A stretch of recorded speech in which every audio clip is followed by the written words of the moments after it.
శుక్లాంబరధరం విష్ణుం శశివర్ణం చతుర్భుజం ప్రసన్నవదనం ధ్యాయేత్ సర్వవిఘ్నోపశాంతయేత్. గురుర్బ్రహ్మా గురుర్విష్ణుః గురుర్దేవో మహేశ్వరః గురుః సాక్షాత్ పరబ్రహ్మ తస్మై శ్రీగురవే నమః. వ్యాసాయ విష్ణురూపాయ వ్యాసరూపాయ విష్ణవే నమో వై బ్రహ్మనిధయే వాసిష్ఠాయ నమో నమః. కూజంతం రామ రామీతి మధురం మధురాక్షరం ఆరుహ్య కవితాశాఖాం వందే వాల్మీకికోకిలం. శ్రుతిస్మృతిపురాణానాం ఆలయం కరుణాలయం నమామి భగవత్పాదశంకరం లోకశంకరం. వాగర్ధావివ సంపృక్తౌ వాగర్ధప్రతిపత్తయే జగతః పితరౌ వందే పార్వతీపరమేశ్వరౌ.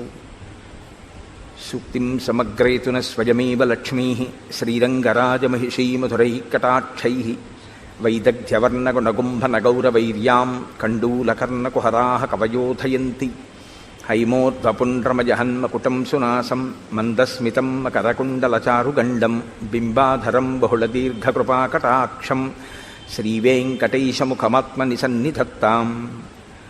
మనోజవం మరుతతుల్యవేగం జితేంద్రియం బుద్ధిమతాం వరిష్టం వాతాత్మజం వనరయూథముఖ్యం శ్రీరామదూతం శిరసా నమామి. ఆపదామపహర్తారం దాతారం సర్వసంపదాం లోకాభిరామం శ్రీరామం భూయో భూయో నమామ్యహం. శ్రీరామచంద్రం శ్రితపారిజాతం సీతాముఖాంబోరుహచంచరీకః సమస్తకల్యాణగుణాభిరామः నిరంతరం మంగళమాతనోతు. శరజ్యోత్స్నాశుద్ధాం శిశీతజటాజూటమకుటాం వరత్రాసత్రాణస్ఫటికఘటికా పుస్తకకరాం సకృన్నత్వా నత్వా కథమివ సతాం సన్నిధదతే మధుక్షీరద్రాక్షా మధురిమధురీణాః ఫణితయః. హరి ఓం. పరమేశ్వర స్వరూపైన సభకి నమస్కారం.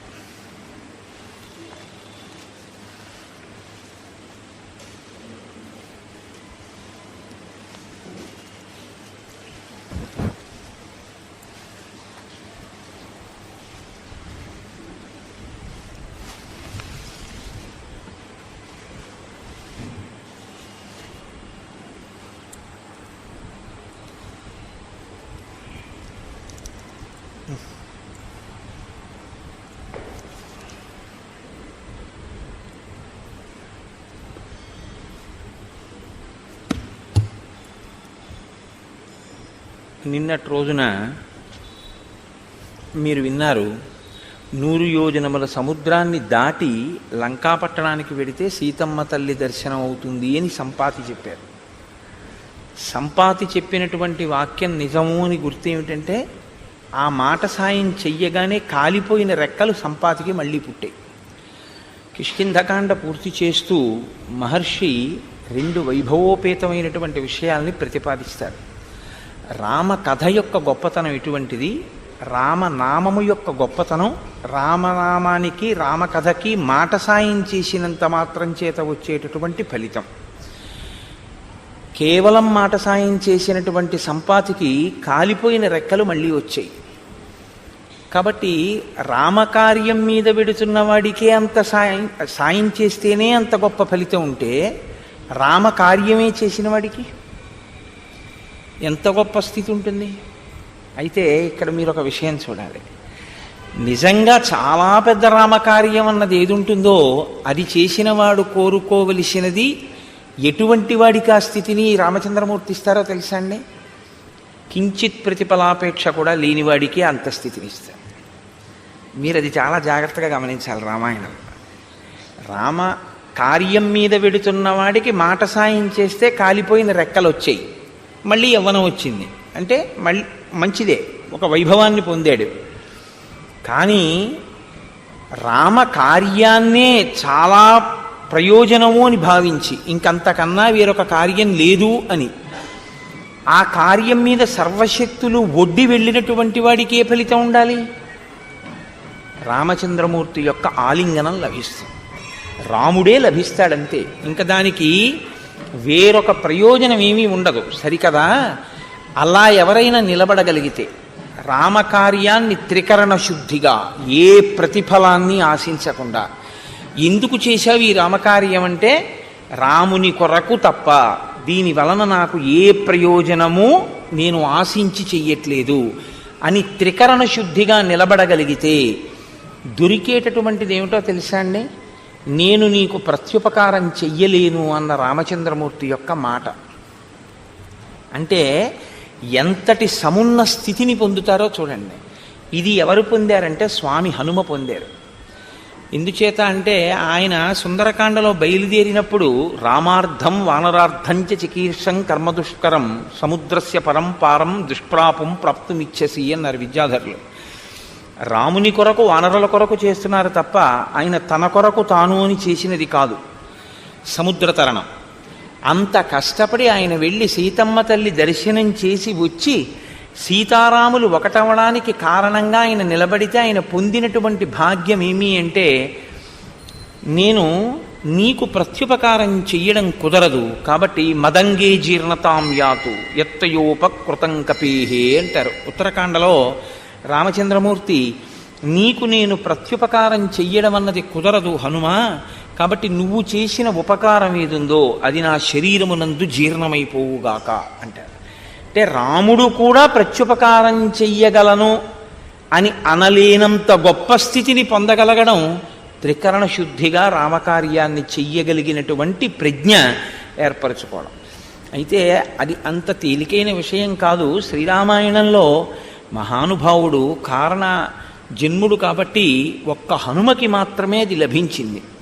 నేనిప్పుడు కారణజన్ముడు అన్న మాట వాడి ఉంటే హనుమ ఏ కారణం చేత అసలు జన్మించారో, ఆయన జన్మ వృత్తాంతం ఏమిటో, అది ఎలా సంభవించిందో ఇవాళ బ్రహ్మగారి తర్వాత బ్రహ్మగారి లాంటి వాడు రామాయణంలో జాంబవంతుడు. ఆత్మావై పుత్రనామాసి అని కదా, కొడుకు తండ్రి రూపంలో ఈ లోకంలో తిరుగుతూ ఉంటాడు అని. కాబట్టి ఇప్పుడు చతుర్ముఖ బ్రహ్మగారు ఈ సృష్టినంతటినీ చేసినటువంటి మహాపురుషుడైతే ఆయన యొక్క అంశతో వచ్చిన జాంబవంతుడు కూడా శ్రీరామాయణంలో అంత స్థితినే పొందాడు. అందుకే రామాయణంలో ఎక్కడెక్కడ ఏ విపత్కర పరిస్థితి ఏర్పడినా జాంబవంతుణ్ణి సంప్రదిస్తూ ఉంటారు. సాధారణంగా ఎప్పుడైనా మహర్షులకు కానీ దేవతలకు కానీ ఇబ్బంది కలిగితే ముందు వాళ్ళు వెళ్ళి ఎవరిని సంప్రదిస్తారు అంటే చతుర్ముఖ బ్రహ్మగారిని. శ్రీరామాయణంలో జాంబవంతుణ్ణి సంప్రదిస్తూ ఉంటారు. ఆయన పెద్దరికం అటువంటిది. కాబట్టి ఇప్పుడు ఆయన పెద్దరికం ఏమిటో కిష్కింధకాండ పూర్తయ్యేటప్పుడు మహర్షి ఆవిష్కరిస్తారు. ఆయన వయసు రీత్యాను పెద్దరికం, వయసుతో పాటు ఆయన చేసినటువంటి కార్యాలు కూడా అంత దక్షతతో కూడుకున్నవి.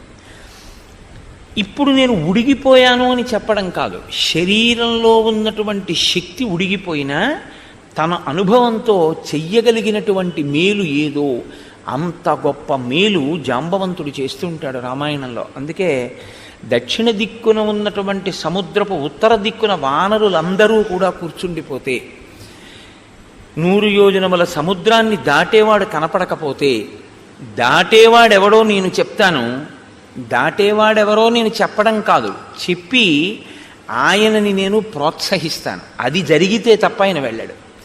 ఆ విషయాన్ని కిష్కింధకాండలో మాత్రం చెప్పరు. మీరు ఇది ఎక్కడి నుంచి చూడవలసి ఉంటుంది అంటే, శ్రీరామాయణంలో సుందరకాండ వరకు కానీ యుద్ధకాండ వరకు కానీ మీకు ఎక్కడా ఈ ప్రస్తావన లేదు అసలు హనుమ గురించి. మరి ఎక్కడ తెలుస్తుంది అంటే, ఉత్తరకాండ చదివితే హనుమకి శాప విమోచనం ఎక్కడైంది అన్న విషయాన్ని మీరు చూడవలసి ఉంటుంది. హనుమకి శాప విమోచనం కిష్కింధకాండ చిట్ట చివరిలో అయింది. సుందరకాండ ప్రారంభం, కిష్కింధకాండ చివర. అది కూడా జాంబవంతుడు చేసిన స్తోత్రం వల్ల అయింది. నిన్నను ఆయన ఒక మాట అన్నాడు, తతప్రతీతం ప్లవతాం వరిష్టం ఏకాంతమాశ్రిత్య సుఖోపవిష్టం సంచోదయామాస హరిప్రవీరం హనుమంతమేవా. నేను ఇదిగో ఏకాంతంగా కూర్చున్నటువంటి వాడున్నాడే ఆ హనుమ, ఆయనే ఈ కార్యాన్ని చెయ్యగలడు. ఈ కార్యాన్ని చెయ్యగలిగినటువంటి హనుమ సమర్థత కలవాడైనప్పటికీ తన శక్తిని తాను మరిచి అలా కూర్చున్నాడు. నేను ఆయనని ప్రేరణ చేస్తాను అన్నాడు. ప్రేరణ చేస్తే గుర్తు రావడం ఏంటండి అంటే, ప్రేరణ చేస్తే గుర్తు రావాలి అంటే తన బలం తన చేత విస్మరింపబడి ఉండాలి. ఎందుకు విస్మరింపబడిందో, ఎందుకు ఆయన జ్ఞాపకం లేదో నేను మీకు కిష్కింధకాండ ప్రారంభమైన రోజున మనవి చేశాను. నాతి క్రుద్ధాతి మన్వత అని శేపురేనన్ రఘుశ్రేష్ఠ. వాళ్ళు కోపం లేకపోయిన ఋషులు అప్పటికి హనుమకి అంత బలం అవసరం లేదు అని ఒక అనుగ్రహ వాక్కు శాపరూపంగా విడిచిపెట్టారు. ఎప్పుడెప్పుడు ఈయన యొక్క బలం లోకానికి అవసరం అవుతుందో ఆనాడు ఈయన్ని ఒకరు స్తోత్రం చేస్తారు. ఆయన బలం ఆయనకి జ్ఞాపకం చేస్తారు. ఆ జ్ఞాపకం చేసిన రోజున ఈయన శాపం తొలగిపోతుంది, ఈయన బలం మళ్ళీ ఈయనకి జ్ఞాపకానికి వస్తుంది. ఇంకక్కడి నుంచి ఆయన చెయ్యవలసిన పనిని ఆయన చేస్తారు అని. అందుకే ఇంత బలవంతుడైన, అసలు ఆ మాటకొస్తే నిజంగా హనుమ తలుచుకుంటే వాలిని నిగ్రహించగలరు. కానీ తన బలాన్ని తాను మరిచిపోవడం వల్లే వాలితో పాటుగా భూమండలం అంతా ఆయన తిరిగారు.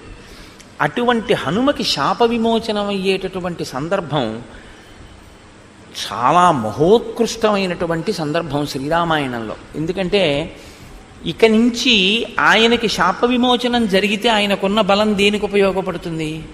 భక్తరక్షణ కొరకు ఉపయోగపడుతుంది. భక్తులైన వారు ఎవరున్నారో, ఈశ్వరుణ్ణి ఆశ్రయించిన వాళ్ళు ఎవరున్నారో వాళ్ళని రక్షిస్తారు.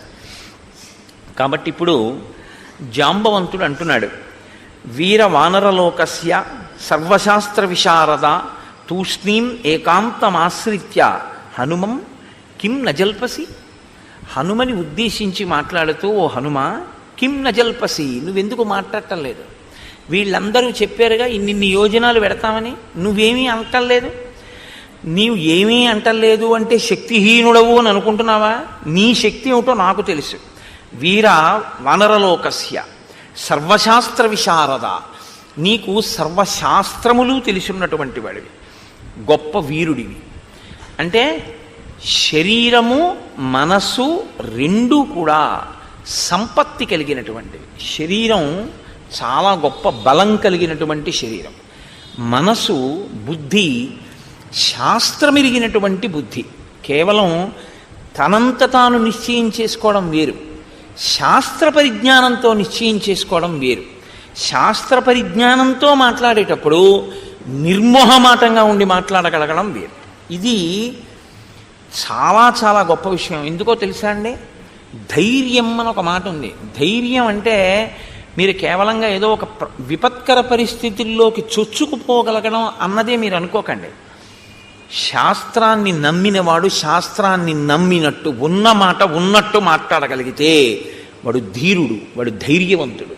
ఎందుకంటే దాని వలన ఆయన నమ్మకం ప్రకాశిస్తుంది. ఆయన ఎంత నమ్మినవాడో, ఎంత చిత్తశుద్ధి ఉన్నవాడో ఆ సందర్భాన్ని బట్టి తెలుస్తూ ఉంటుంది. హనుమ అంత గొప్ప శాస్త్ర విశారదుడు, శాస్త్రం తెలుసున్నవారు. తెలుసు కాబట్టి దాన్ని ఆయన అనుష్ఠాన పర్యంతంలోకి తీసుకొస్తారు. అందుకే మీరు ఎదర సుందరకాండలో వింటారు, నమస్కారం దగ్గర నుంచి ఏ కాలు పెట్టి లంకాపట్టణంలోకి ప్రవేశించాలి అన్నదాన్ని, ఎటువంటి శరీరంతో లంకాపట్టణంలో ప్రవేశించాలి అన్నదాన్ని, మాట్లాడేటప్పుడు ఎలా మాట్లాడాలి అన్న విషయాన్ని, రావణ దర్శనం చెయ్యాలి అంటే ఏది చేసి రావణ దర్శనాన్ని సాధించవచ్చు అన్నదాన్ని, ప్రతి చిన్న విషయాన్ని ఆయన ఎంత గొప్పగానో పర్యవలోకనం చేస్తారు. ఇది ఇంత గొప్ప ప్రజ్ఞ ఉన్నా అప్పుడప్పుడు చిన్ని చిన్ని వైక్లభ్యాలు వస్తూ ఉంటాయి, రాకపోవడం అన్నది ఉండదు. కానీ ఎవడికి శాస్త్ర పరిజ్ఞానం పక్కన భక్తి ఉందో వాడికి అటువంటి తొట్టుబాటు వచ్చినప్పుడు ఈశ్వరుడు వాడిని రక్షిస్తూ ఉంటాడు. నువ్వు తొట్టుపడ్డావు ఇవాళ, అలా తొట్టుపడకు అని మళ్ళీ ఉంచుకోగలిగినటువంటి శక్తిని ఇస్తాడు. ఇది మీరు చాలా జాగ్రత్తగా రామాయణంలో గమనించవలసి ఉంటుంది. ఒకసారి తొట్టుపడితే పాతాళలోకం వరకు పడిపోతాడు ఒక్కొక్కడు. ఎందుకు పడిపోతాడో తెలుసా అండి? శాస్త్రం తెలియక కాదు, శాస్త్రం తెలిసే. శాస్త్రం తెలిసిన్నవాడే. దేనికి పడిపోతాడంటే నాకు శాస్త్రం తెలుసన్న అహంకారం ఉంటుంది తప్ప ఈశ్వరుడు యందు భక్తి లోపించి ఉంటుంది. ఈశ్వరుని యందు భక్తి లేకుండా కేవలము శాస్త్రం ఒకటి తెలిసి వచ్చినటువంటి వైక్లభ్యం పడగొట్టేస్తుంది. శాస్త్రము తెలిసి వైక్లభ్యం వచ్చినా దిద్దుకోగలిగినటువంటి ఉంచుకోగలిగిన స్థితి ఎక్కడి నుంచి వస్తుందంటే భక్తిలోంచి వస్తుంది. నేను ఇవాళ ఏ మాట అన్నానో ఆ మాటని మీరు చాలా జాగ్రత్తగా గమనిస్తూ ఉండండి. హనుమ విషయంలో ఇది మీకు ప్రస్ఫుటంగా తెలుస్తూ ఉంటుంది. ఆయన కూడా అక్కడక్కడ కొద్దిగా తప్పటడుగు వేస్తూ ఉంటారు. మండోదరిని చూసి సీతమ్మ అనుకుంటూ ఉంటారు. సీతమ్మ కనపడలేదని నే చచ్చిపోతానంటారు. కానీ ఎక్కడెక్కడ హనుమ అటువంటి ఉద్వేగాన్ని పొందుతారో అక్కడక్కడ ఈశ్వరుడు ఆయనకి అండగా వచ్చి కాపాడుతుంటాడు. ఎందుకు వచ్చి కాపాడతాడు అంటే ముందు ఆయన బుద్ధిని నిలబెడుతుంటాడు. బుద్ధి నిలబడితే కదండి శరీరం నిలబడ్డం. బుద్ధి నిలబడలేకపోతే శరీరంలో బలం ఉండి ప్రయోజనం ఏమిటి? ఇది హనుమయందు ప్రకాశించేటటువంటి గుణం. కారణం ఏమిటంటే ఆయన భక్తి తత్పరత. అందుకే కొద్దిగా ఒడుదుడుకులు వచ్చినా ఊంచుకోగలిగిన వాడు ఎవరంటే, నిలబడగలిగిన వాడు ఎవరంటే భక్తి కలిగిన వాడే. ఆ భక్తి అంటూ ఉందనుకోండి, అది ఎన్ని ఇబ్బందుల నుంచైనా బయటపడేస్తుంది.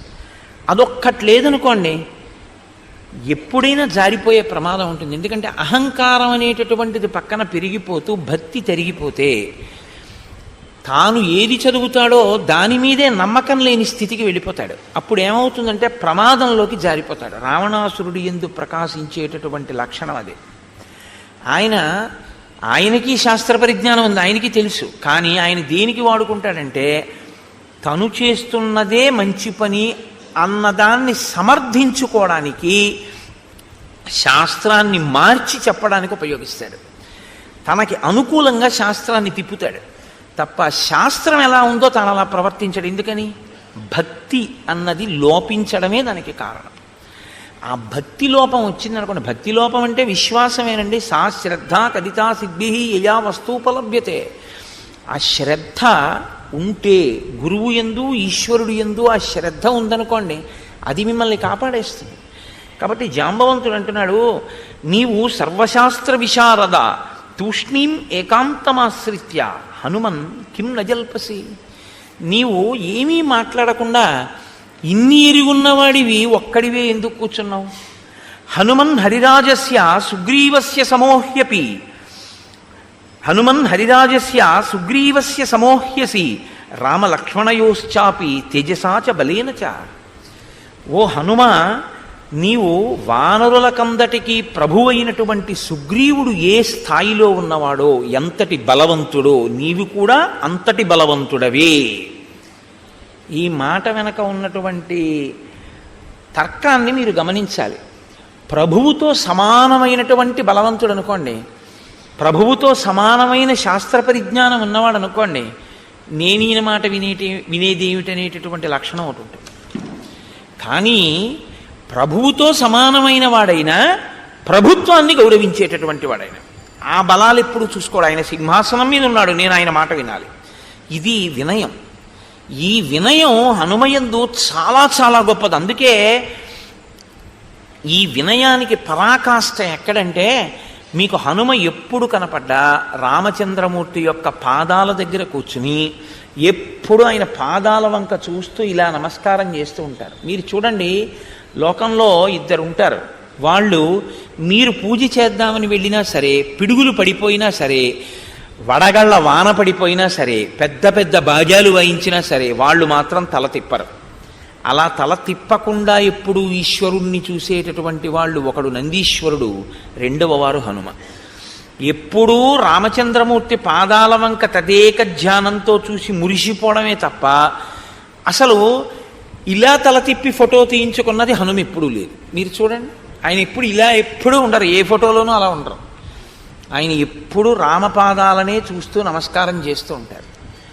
అంటే ఆయన వినయం అటువంటిది. కాళ్ళ దగ్గర కూర్చుంటారు. అదండి కింద పడినట్టు ఉంటుంది, కానీ మహోన్నతికి కారణం అదే అవుతుంది. పెద్దలైన వారు చాలా సంతోషించేది, పెద్దలు సాధారణంగా లొంగిపోయేది, ఆశీర్వచనం ఇచ్చేది, వాళ్ళ ఉన్నతిని కోరుకునేది. మనసులో వాళ్ళ పేరు గుర్తొస్తే, ఓ ఆయన వృద్ధిలోకి రావాలి, ఆయన ఆయుష్మంతుడు కావాలి అని తలుచుకునేది. దేనివల్ల తెలుసా? ఆ వినయం వల్లే. అసలు ఆ వినయం అన్నది లేకపోతే పెద్దలైన వారు దరిదాపులకి రానివ్వరు. వాళ్ళ మనసులో మెదిలే అవకాశం కూడా ఉండదు, మనసులో స్థానాన్ని పొందలేరు. మీరు ఎవరికి వినయం ఉంటుందో వారు బాగా దగ్గరవుతారు. గురువుకి కానీ ఈశ్వరుడికి కానీ దగ్గరవడానికి హేతువేది అంటే కేవలం వినయమే. వినయం తప్ప మీరు ఆ ఇద్దరికీ దగ్గరవడానికి ఇంకొక హేతు ఉండదు. కారణం ఏమిటో తెలుసా అండి? లోకంలో ఇంకా మిగిలిన ఏ అనుబంధానికి దగ్గర అవ్వాలన్నా బాహ్య కారణాలు ఉంటాయి. ఒక భర్తకి భార్య దగ్గర అవడానికి ఒక ప్రేమ ఏదో కారణం ఉంటుంది, ఒక కొడుకు తండ్రికి, ఒక కూతురు తల్లికి, ఒక కోడలు మామగారికి అలా దగ్గర అవడానికి కొన్ని కారణాలు ఉంటాయి, ఏదో బాహ్యమైనటువంటి కారణాలు ఆ ప్రేమలు. కానీ గురువు గారికి ఈశ్వరుడికి దగ్గర అవ్వడానికి కారణం ఏమిటో తెలుసా? వినయం ఒక్కటే కారణం. ఎందుకు వినయాన్ని అడుగుతారు అని మీరు నన్ను ప్రశ్న వేయచ్చు.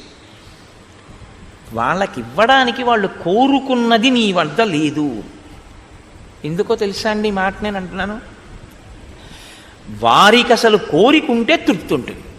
తృప్తి ఎప్పుడు ఉంటుందండి? కోరికుంటే. ఇప్పుడు నాకు తృప్తి అన్న మాట ఒకటి, ఇప్పుడు నాకు కోరికుంటే, నాకు ఏదో గుంటూరులో ఒక జిలేబీ తినాలి అని నాకు కోరిక వచ్చింది అనుకోండి, పట్టుకొచ్చి హరిప్రసాద్ గారు నాకు జిలేబీ పెట్టారనుకోండి, నేను తింటే నాకు తృప్తి. అసలు నాకు దేని మీద వ్యామోహం లేదు. మీరు తీసుకొచ్చి ఎక్కడ పెట్టినా నాకు దాని మీద ఏం అనురక్తి లేదు. నేను దాన్ని నేను తినాలని నేనేం కోరిక పడను అనుకోండి. నేనంటే అలా అన్నానని మీరు అనుకోవద్దు. నేను ఇంద్రియ చాపల్యం ఉన్నవాడిని, నేనేం గొప్పవాడిని అని చెప్పట్లేదు, ఒక ఉదాహరణ చెప్తున్నాను అంతే. ఇప్పుడు నాకు తృప్తి మీరు ఎలా తీసుకొస్తారు చెప్పండి? నాకు ఏ కోరిక లేదు. ఏ కోరిక లేని నాకు మీరు ఏం చేసి తృప్తినిస్తారు? మీరు ఒకవేళ బలవంతంగా తీసుకొచ్చి రామచంద్రమూర్తికి బంగారు కవచం ఎలా కట్టారో అలా కట్టినా తీసా పక్కన పారేసి నేను వెళ్ళిపోతాను అనుకోండి, నాకు దాని గురించి పట్టింపు లేదు. అది ఒక గడ్డి పరక. రెండూ నా దృష్టిలో ఒకటే. ఇప్పుడు ఇచ్చి మీ తృప్తి ఏమో, పుచ్చుకుని నాకేం తృప్తి లేదు. నా తృప్తి మీకు కావాలనుకుంటే మీరు వినయంగా ఉండడం ఒకటే తృప్తి. అది ఎవరి విషయంలో? గురువు విషయంలో. నా విషయంలో అన్నది ఉదాహరణ బాగా అర్థమవుతుందని చెప్పాను తప్ప నేను ఆ స్థాయిని నేను చెప్పట్లేదు. అప్పుడు నాది అహంకారం అవుతుంది. ఏమీ ఆశించని వాడు గురువు కనుక ఆ గురువు దేనికి లొంగుతాడు?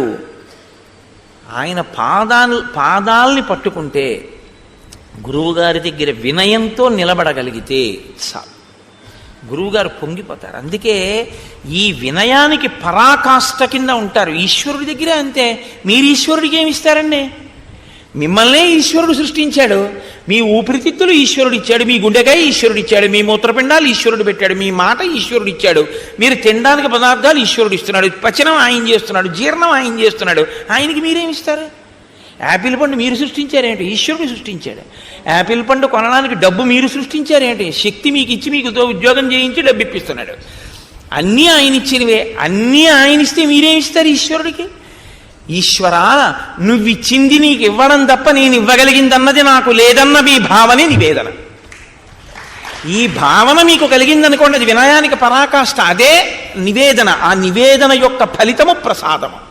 ఆ ప్రసాదము ఈశ్వరుని అనుగ్రహము. ఆ అనుగ్రహము మీ ఆ మనసుకి పరిపుష్టినిస్తుంది భక్తికి. అందుకే లోపలికి పులిహార పళ్ళెం పెడుతుంటే బట్ట వేసి తీసుకెడతారు, బయటికి తీసుకొచ్చి చేతిలో పెడితే కళ్ళకద్దుకు తింటారు.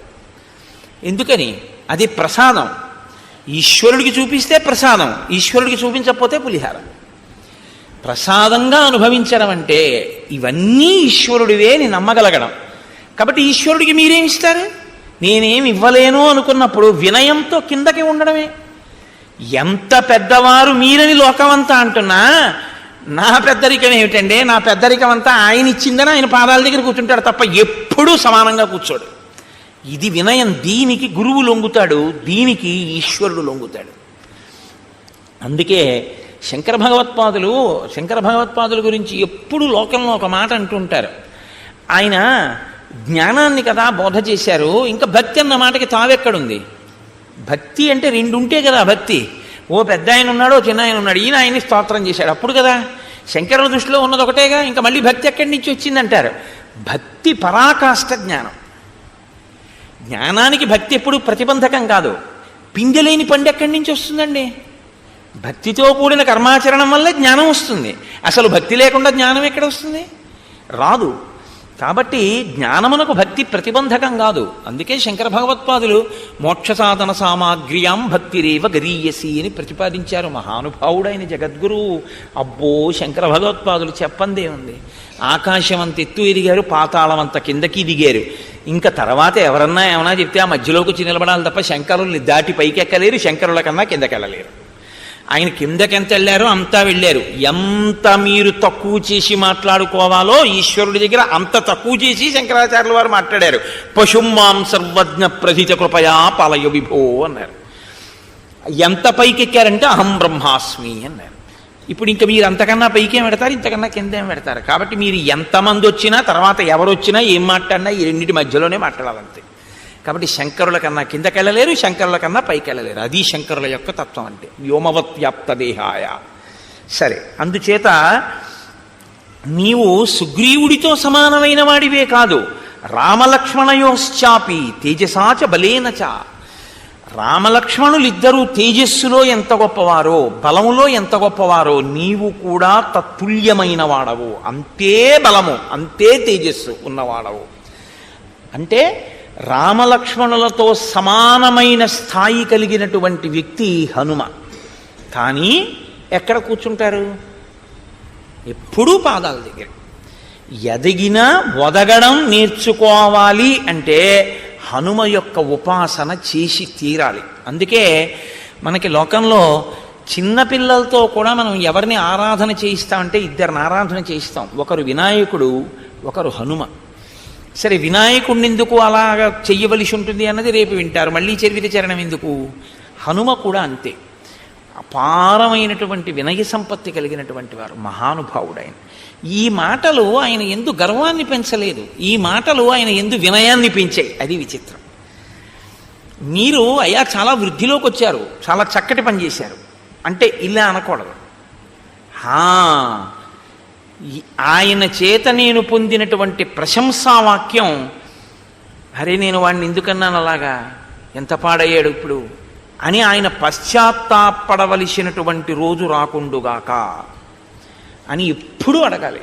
అందుకే ఒక గురువు దగ్గరికి వెడితే శిష్యుడు ఎప్పుడూ చెప్పవలసిన మాట ఏమిటో తెలుసా అండి? గురువుగారు, నా నడవడి చేత మీ కీర్తికి ఎన్నడూ కళంకము కలకకుండుగాక. ఫలానా ఆయన గురువుగారు అని సమాజం ఎప్పుడైనా మిమ్మల్ని మీ శిష్యుడు కదూ ఆయన అన్నప్పుడు మంచి శిష్యుణ్ణి తయారు చేశారండి అని మిమ్మల్ని శ్లాఘించాలి తప్ప, ఏమండి మీ శిష్యుడు అటువంటి వాడిని తయారు చేశారు అన్ననాడు గురువు తల ఉంచుకోవలసి వస్తుంది. కాబట్టి నా నడవడి ఎన్నడూ అలా ఉండకుండుగాక అని మనం గురువుగారి దగ్గర ప్రతిజ్ఞ చేసుకుంటూ ఉండాలి. ఎప్పుడు గురువుగారి దగ్గర చెయ్యవలసిన ప్రతిజ్ఞ అదే తప్ప గురువుకి నువ్వు చేయగలిగినది ఏదీ ఉండదు. ఎందుకో తెలుసా అండి? ఆయన నిత్యతృప్తుడు, ఆయన ఎప్పుడూ తృప్తితోనే ఉంటారు. అటువంటి తృప్తి కలిగి ఆంతర తృప్తి, అది ఆశ్చర్యకరమైన విషయం. అసలు కోరిక పుట్టదు, అజాత శత్రువు అన్నట్టే ఆ గురువు యందు కోరిక అన్నది పుట్టదు. అసలు పుట్టనప్పుడు మీరు ఏం చేస్తారండి? ఇంకా ఆయన్ని మీరు చేయడానికి ఏముండదు. అది అందుకే ఆ గురుత్వాన్ని పొందడం, ఆ గురుత్వమునందు నిలబడగలగడం చాలా గొప్ప విషయం. అది ఈశ్వరానుగ్రహం చేత మాత్రమే సంభవిస్తుంది. ఆ గురువు, ఆ ఈశ్వరుడు ఎవరిని అనుగ్రహిస్తారో, అనుగ్రహం ఎవరికి ఉంటుందో వాళ్ళకి మాత్రమే గురువు చెప్పిన మాట మనసులో నిలబడి అనుష్ఠానంలోకి వెడుతుంది. గురువుగారి అనుగ్రహాన్ని మీరు పొందలేకపోయారనుకోండి, మీరు ఎన్ని వినండి గురువుగారి దగ్గర చెప్పినవి, అవి మీ యందు బుద్ధి రూపంలో మాత్రం ప్రకాశించలేవు, తేడా వచ్చేస్తుంది. ఈ రహస్యం ఎక్కడ చెప్పారో తెలుసా అండి? ఇవాళ సమయం చాలదని నేను విడిచిపెట్టాను, కానీ ప్రహ్లాదోపాఖ్యానంలో ఉంది రహస్యం. ఎందుకని అంటే లీలావతి గర్భంతో ఉన్నప్పుడు నారదుడు లీలావతిని తీసుకెళ్ళిపోయాడు. దేవేంద్రుడు తీసుకెళ్ళిపోతుంటే నారదుడు వచ్చి దేనికి తీసుకెళ్తున్నావు అని అడిగాడు. హిరణ్యకశిపుడు తపస్సుకి వెళ్ళాడయా, ఆయన యొక్క వీర్యము ఈమె గర్భము యందు పిండముగా రూపుదాలుస్తోంది, వాడితోనే వేగలేకపోతున్నాం, మళ్ళీ ఇంకోడా బయటికి, అందుకని ఆ పిల్లవాడు పుట్టగానే చంపేస్తాను, చంపి ఈవిని వదిలేస్తానన్నాడు. ఎందుకంటే ఇద్దరు అన్నదమ్ములు, ఇంద్రుడు హిరణ్యకశిపుడు కశ్యప ప్రజాపతి సంతానమే. అంటే నారదుడు అన్నాడు, నీకేం తెలుసు, హిరణ్యకశిపుడి కొడుకు కాబట్టి అలా ఉంటాడు అనుకుంటున్నావు, కాదు, ఆయన హిరణ్యకశిపుడి కొడుకైనా లోకమంతిటి చేత కీర్తింపబడేటటువంటి మహాభక్తుడు పుడుతున్నాడు, నువ్వెవరు చంపడానికి, కాబట్టి నా ఆశ్రమానికి తీసుకెళ్తానన్నాడు. అటువంటి మహాభక్తుడు పుడితే నాకేం అభ్యంతరం, తీసుకెళ్ళండి అన్నాడు. నారదుడు ప్రహ్లాదుడికి ఉపదేశం ఎప్పుడు చేశాడో తెలుసా అండి? పుట్టాక కాదు, లీలావతి గర్భమునందుండగా పిండము వింటుంది. మీరు నమ్మండి నమ్మపోండి, వాళ్ళ పెద్దలు కూడా అంగీకరిస్తున్నారు. పిండానికి వినే శక్తి ఉంటుంది. నేను ఇంకా చెప్పకుండా ఉండలేను. నా వ్యక్తిగత అనుభవం అయినా నా ఇంటికి ఒకనకొకప్పుడు కాకినాడలో ఒక దంపతులు వచ్చారు. వాళ్ళు అమెరికాలో ఉంటున్నారు.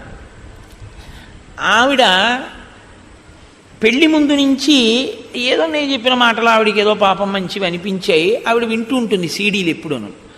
ఆవిడ కాకతాళీయంగా ఆవిడ భర్త గారికి కూడా అంతే ప్రీతి నా సీడీలు ఎందు. కాబట్టి ఇద్దరికీ అదే పని, అస్తమానం వింటూ ఉండేవారట అమెరికాలో.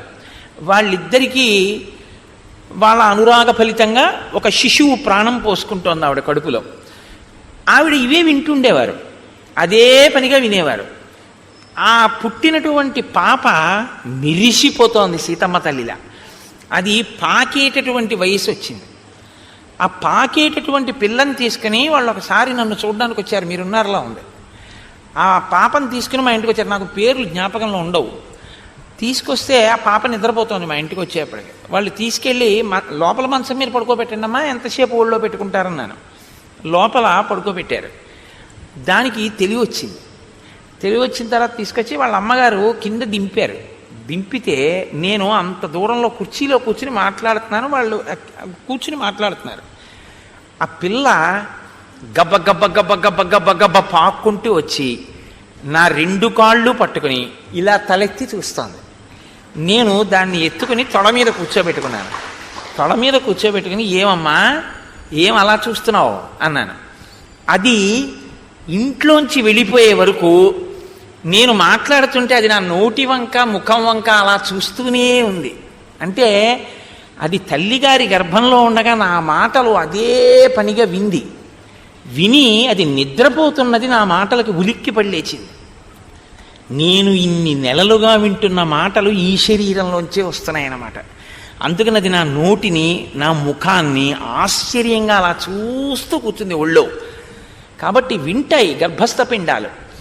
నారదుడు చెప్పినటువంటి మాటలు లీలావతి తల ఊపుతూ వింది. లోపల ప్రహ్లాదుడు విన్నాడు. ప్రహ్లాదుడు బయటికి వచ్చాడు. లీలావతి అంతఃపురానికి వెళ్ళింది. అంతఃపురంతో ప్రహ్లాదుడు వెళ్ళాడు. లీలావతి మరిచిపోయింది, ప్రహ్లాదుడికి గుర్తుండిపోయింది. ఇది రాక్షసుల పిల్లలతో చెప్తూ ప్రహ్లాదుడు ఒక రహస్యం చెప్పాడు. ఆయన అన్నాడు, వెల్లిగొన నాటి నుండి ఉల్లమున మరుపు పుట్టదొకనాడైనన్. నాకు పెద్దవాడిని అవుతున్నా నా మనసులో నారదుడు చెప్పినటువంటి మాట ఒక్కటి కూడా నేను మర్చిపోలేదు. ఎందుకు మర్చిపోలేదో తెలుసా? ఉల్లసమైన దైవ యోగంబున ఈశ్వరుడి యొక్క అనుగ్రహం చేత, గురువుగారి యొక్క అనుగ్రహం చేత. గురువు యొక్క అనుగ్రహం ఈశ్వరానుగ్రహం ఎక్కడుంటాయో అక్కడ గురువుగారి నోటి వెంట వచ్చినటువంటి మాటల్ని మరిచిపోవడం ఉండదు. మనసు తిప్పి తిప్పి తిప్పి తిప్పి అనుష్ఠానంలోకి తీసుకొస్తుంది. అది లేదనుకోండి మరుపు కిందకి వెళ్ళిపోతుంది. కాబట్టి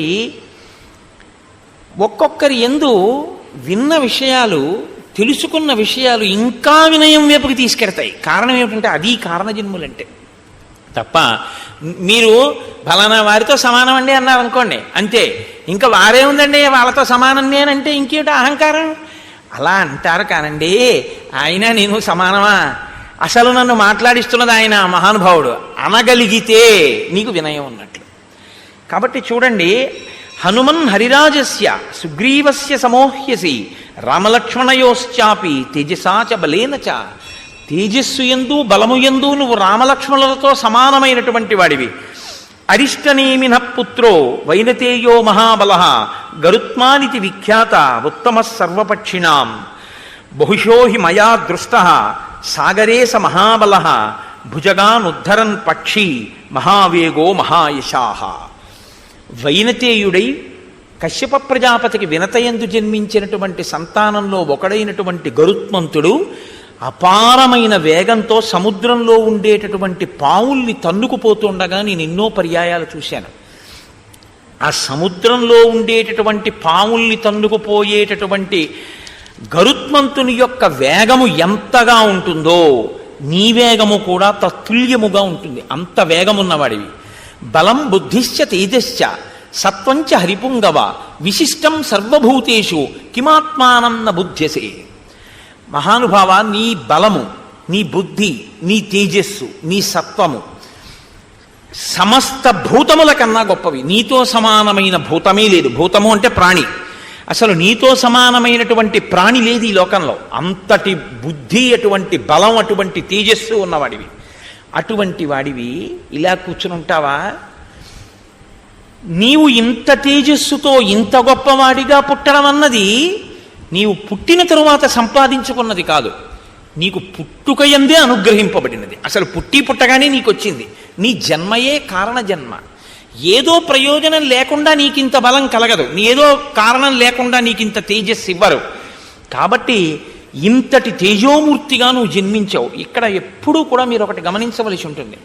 మీరు ఇటువంటి విషయాలు వినేటప్పుడు కారణ జన్మల యొక్క జన్మకి సంబంధించినటువంటి విషయాన్ని లౌకికమైనటువంటి దృష్టితో మీరు విచారణ చేయకూడదు ఎప్పుడు కూడా. ఎందుకో తెలుసా అండి?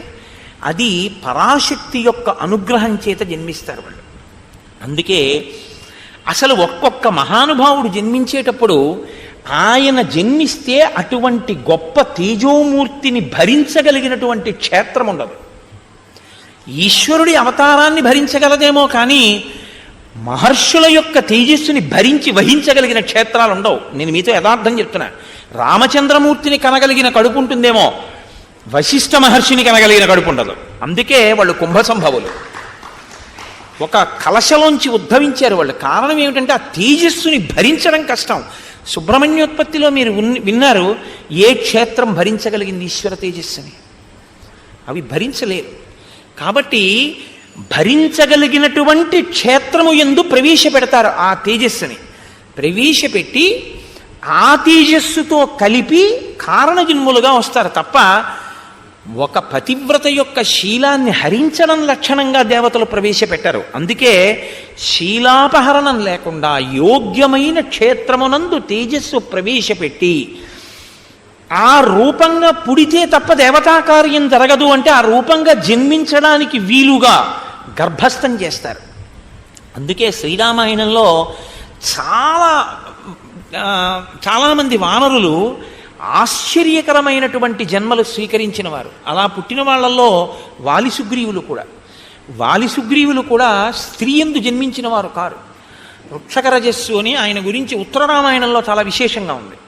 ఆయన చతుర్ముఖ బ్రహ్మగారికి ఒకనొకప్పుడు సమాధినిష్టలో ఉండగా కన్నుల వెంట నీరు కారింది. ఇట్నుంచి కారితే దుఃఖమని, ఇట్నుంచి కారితే అది ధ్యానావస్థలో వచ్చేటటువంటి బాష్పధారలని అంటారు.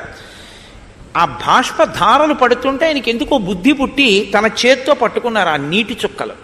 అందులోంచి పుట్టాడు ఒక వానరుడు, వృక్షకరజస్సు అని. ఆ పుట్టినటువంటి వానరుణ్ణి ఆయన భూమండలం మీద విడిచిపెట్టి నువ్వు అక్కడ పళ్ళు కాయలు తింటుండు అన్నారు.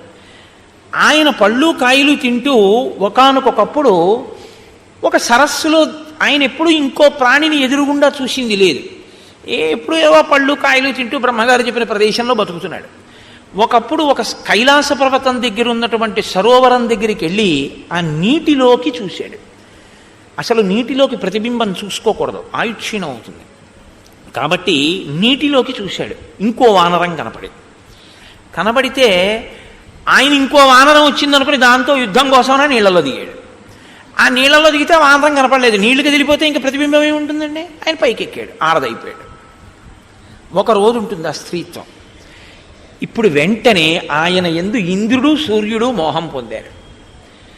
ఇంద్రుడు తన తేజస్సును ఆయన శిరస్సు మీద విడిచిపెట్టాడు. అది వాలం దాకా వెళ్ళి వాలి పుట్టాడు. సూర్యభగవానుడు ఆ స్త్రీయత్వాన్ని పొందినటువంటి వానరుణ్ణి చూసి మోహాన్ని పొంది ఆయన కంఠం మీద విడిచిపెట్టాడు తన తేజస్సుని. సుగ్రీవుడు పుట్టాడు.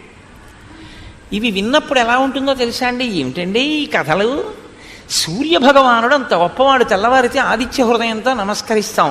ఒక వానరకాంత కనపడితే మోహం పొంది తన తేజస్సు విడిచిపెట్టేశాడా, కంఠం మీద పిల్లాడు పుట్టాడా, ఏమిటండి ఇది అనిపిస్తుంది. కాదు, సూర్యభగవానుని యొక్క తేజస్సుని, ఇంద్రుని యొక్క తేజస్సుని ఒక వానర రూపంగా సృష్టించడానికి యోగ్యమైనటువంటి వానర కాంత క్షేత్రముగా దొరకడం కష్టం. రామచంద్రమూర్తికి సాయపడడానికి తొందరగా రావాలి ఈ వానరాంశలన్నీ, బ్రహ్మగారి ఆదేశం. కాబట్టి ఇప్పుడు వానర కాంతగా ఉన్నటువంటి వాడు బ్రహ్మగారి యొక్క కన్నీటి బిందువులలోంచి పుట్టినవాడు. ఒక్కరోజే ఆడతనం. ఎందుకని?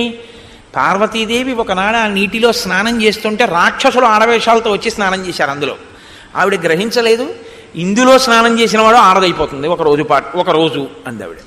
కాబట్టి ఒకరోజు ఆడదయ్యింది వృక్షక రజస్సు. ఇప్పుడు తొందరగా వాళ్ళ యొక్క తేజస్సుల్ని ఆ కంఠమునందు తోకయందు ప్రవేశపెట్టి ఇద్దరు కుమారులు జన్మించేటట్టు చేశారు. అయితే మీరు నన్ను మళ్ళీ ఇంకో ప్రశ్న వేయచ్చు. జన్మించారనుకోండి, మరి ఇంద్ర తేజస్సు వాలి రాముడికి పనికి రాలేదుగా అని మీరు ఒక మాట నన్ను అడగచ్చు. పనికొచ్చాడు రామకార్యానికి వాలి. ఎక్కడ పనికొచ్చాడో తెలుసా అండి?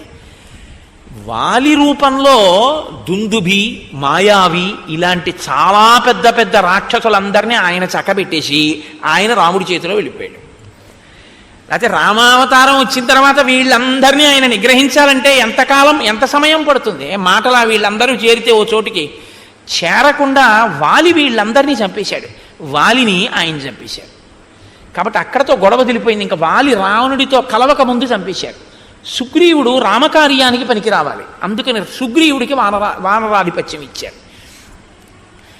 మళ్ళీ శ్రీరామాయణంలో ఉన్నటువంటి ఆ జననములను మీరు చూస్తే చాలా ఆశ్చర్యంగా ఉంటాయి. కాబట్టి ఇప్పుడు మీరు హనుమ యొక్క ఆవిర్భావాన్ని కూడా అటువంటి పవిత్రమైన దృష్టికోణంతో వినవలసి ఉంటుంది తప్ప ఇదంతా ఏదో పరిహాసం కోసమో. వాల్మీకి మహర్షి ఆచమనం చేస్తే బ్రహ్మగారి యొక్క అనుగ్రహంతో సత్యము భాసిస్తే ఆయనకి కనపడితే రచించినటువంటి కావ్యం వాల్మీకి రామాయణం. కాబట్టి అందులో ఒక్క అబద్ధం లేదు. చిట్ట చివర ఫలశ్రుతిలో చెప్తారు, ఒక మాట ఇందులో అనృతము లేదు అని చెప్తారు. కాబట్టి ఇప్పుడు జాంబవంతుడు చెప్తున్నాడు. జాంబవంతుడు ఎందుకు చెప్పగలడు ఇవన్నీ? మీతో నేను చెప్పాను కదా, బ్రహ్మగారు ఎటువంటి వాడో వానరులకు జాంబవంతుడు అటువంటి వాడు. అంతటి దీర్ఘాయుర్దాయం ఉన్నవాడు జాంబవంతుడు. శ్రీరామాయణంలో చాలా చిత్రమైన పాత్ర అండి. రామావతారం వెళ్ళిపోయింది కానీ జాంబవంతుడు మాత్రం ఉండిపోయాడు. ఎక్కడి వరకు ఉండిపోయాడు? మళ్ళీ జాంబవతిని తీసుకెళ్ళి వినాయకుడికి ఆ వినాయక వ్రత కథలో ఆ కృష్ణ భగవానుడికి ఇచ్చి వివాహం చేస్తాడే సత్రాజిత్తు ఆఖ్యానం, అక్కడ వరకు ఉంటాడు. మళ్ళీ అక్కడ మనం పొరపాటు చెప్పేస్తుంటాం. అసలు ఆ కథ అది అలా ఎలా వచ్చేసిందో, అసలు ఆ కథ అలా ఎలా చెప్పేస్తున్నారో ఇప్పటికీ ఆశ్చర్యంగా ఉంటుంది. నన్ను ఒకసారి ఓ పసిపిల్ల అడిగింది. ఆ పసిపిల్ల అంటే ఓ చిన్న పిల్ల అడిగిందో ఒకసారి, నేను ఎక్కడ ఉపన్యాసం చెప్పి వెళ్ళిపోతుంటే, ఏమంటే జాంబవతి ఊయలలో ఊగుతుంటే అంత పసిపిల్లని కృష్ణ భగవానుడు పెళ్లి చేసుకున్నాడా అని అడిగింది. నేను పెద్దవాళ్ళు అడిగితే చికాకు పడుతుంటాను. మీరు పుస్తకం చదువుకోండి అంటుంటాను. మూలం చదవకుండా ఏడో దొరికాడు కదా అని అడుగుతారేంటి? చదువుకోండి అంటాను. పిల్లలకి చెప్పడం అంటే నాకు చాలా సరదా. ఎందుకంటే పాపం వాళ్ళు చదువుకునే ఉంటాయి. కుతూహలంతో అమాయకంగా పిల్లలు అడిగితే మాత్రం ఆగి చెప్పే ప్రయత్నం చేస్తాను. ఒకసారి దీనికోసం నేను ప్రయత్నపూర్వకంగా మళ్ళీ అసలు ఆ వినాయక వ్రత కథ యథార్థంగా స్కాందంలో ఎలా ఉందో దాన్ని అంతటినీ మళ్ళీ చెప్పి చూపించాను కూడా ఒకప్పుడు. కాబట్టి అది వేరు విషయం అనుకోండి. ఇప్పుడు దాన్ని మీరు పక్కన పెట్టండి. ఇప్పుడు మళ్ళీ అదంతా చెప్తావా అని దాని జోలికి వెళ్ళకండి. కాబట్టి ఒక్కొక్కరి యొక్క జననము చాలా ఆశ్చర్యంగా ఉంటుంది. అది ఈశ్వరుని యొక్క అనుగ్రహం. దాన్ని ఆ పవిత్రమైన కోణంలో వినవలసి ఉంటుంది. కాబట్టి ఇప్పుడు జాంబవంతుడు అంటున్నాడు, అప్సరాప్సరసాం శ్రేష్ఠ విఖ్యాత పుంజిక స్థల అంజనీతి పరిఖ్యాత పత్ని కేసరిణో హరేహి విఖ్యాత త్రిశులోకేషు రూపేణా ప్రతిమా భువి అభిశాపాదభూత్ తాత వానరీ కామరూపిణి దుహిత వానరేంద్రస్య కుంజరస్య మహాత్మనః. పుంజక స్థల అనబడేటటువంటి ఒక చాలా అందగత్తె అయినటువంటి అప్సరస ఒక ఆమె ఉండేది. ఆమె కామరూపిణి. ఆమెకి ఒకానొకప్పుడు ఒక శాపం కలిగింది. అందుచేత ఆమె వానరకాంతగా జన్మించింది. వానరకాంతగా కుంజరుడు అనబడేటటువంటి ఒక మహాయోధుడికి జన్మించింది. ఆవిడ్ని కేసరి అనబడేటటువంటి మరొక యోధుడికి ఇచ్చి వివాహం చేశారు. కోతికి కేసరి అన్న పేరు ఎలా వచ్చింది? మళ్ళీ మీరు దాన్ని జాగ్రత్తగా తెలుసుకుంటే, కేసరి అంటే సింహం. ఒకానొకప్పుడు శంఖము శబళ అని పేరు కలిగినటువంటి 2 ఏనుగులు ఉండేవి. అవి భరద్వాజ మహర్షి యొక్క ఆశ్రమ ప్రాంతంలో ఋషుల్ని చాలా ఇబ్బంది పెట్టి రాత్రికి రాత్రి వచ్చి ఆశ్రమాల మీద పడి ఆశ్రమాలని ధ్వంసం చేస్తుండేవి. ఆ 2 ఏనుగుల్ని నిగ్రహించగలిగినటువంటి బలవంతుడెవరు అని ఆలోచిస్తున్న కాలంలో ఈయన అంజనాదేవి భర్త అయినటువంటి వానరుడు ఆ 2 ఏనుగులతో యుద్ధం చేసి వాటిని మట్టు పెట్టాడు.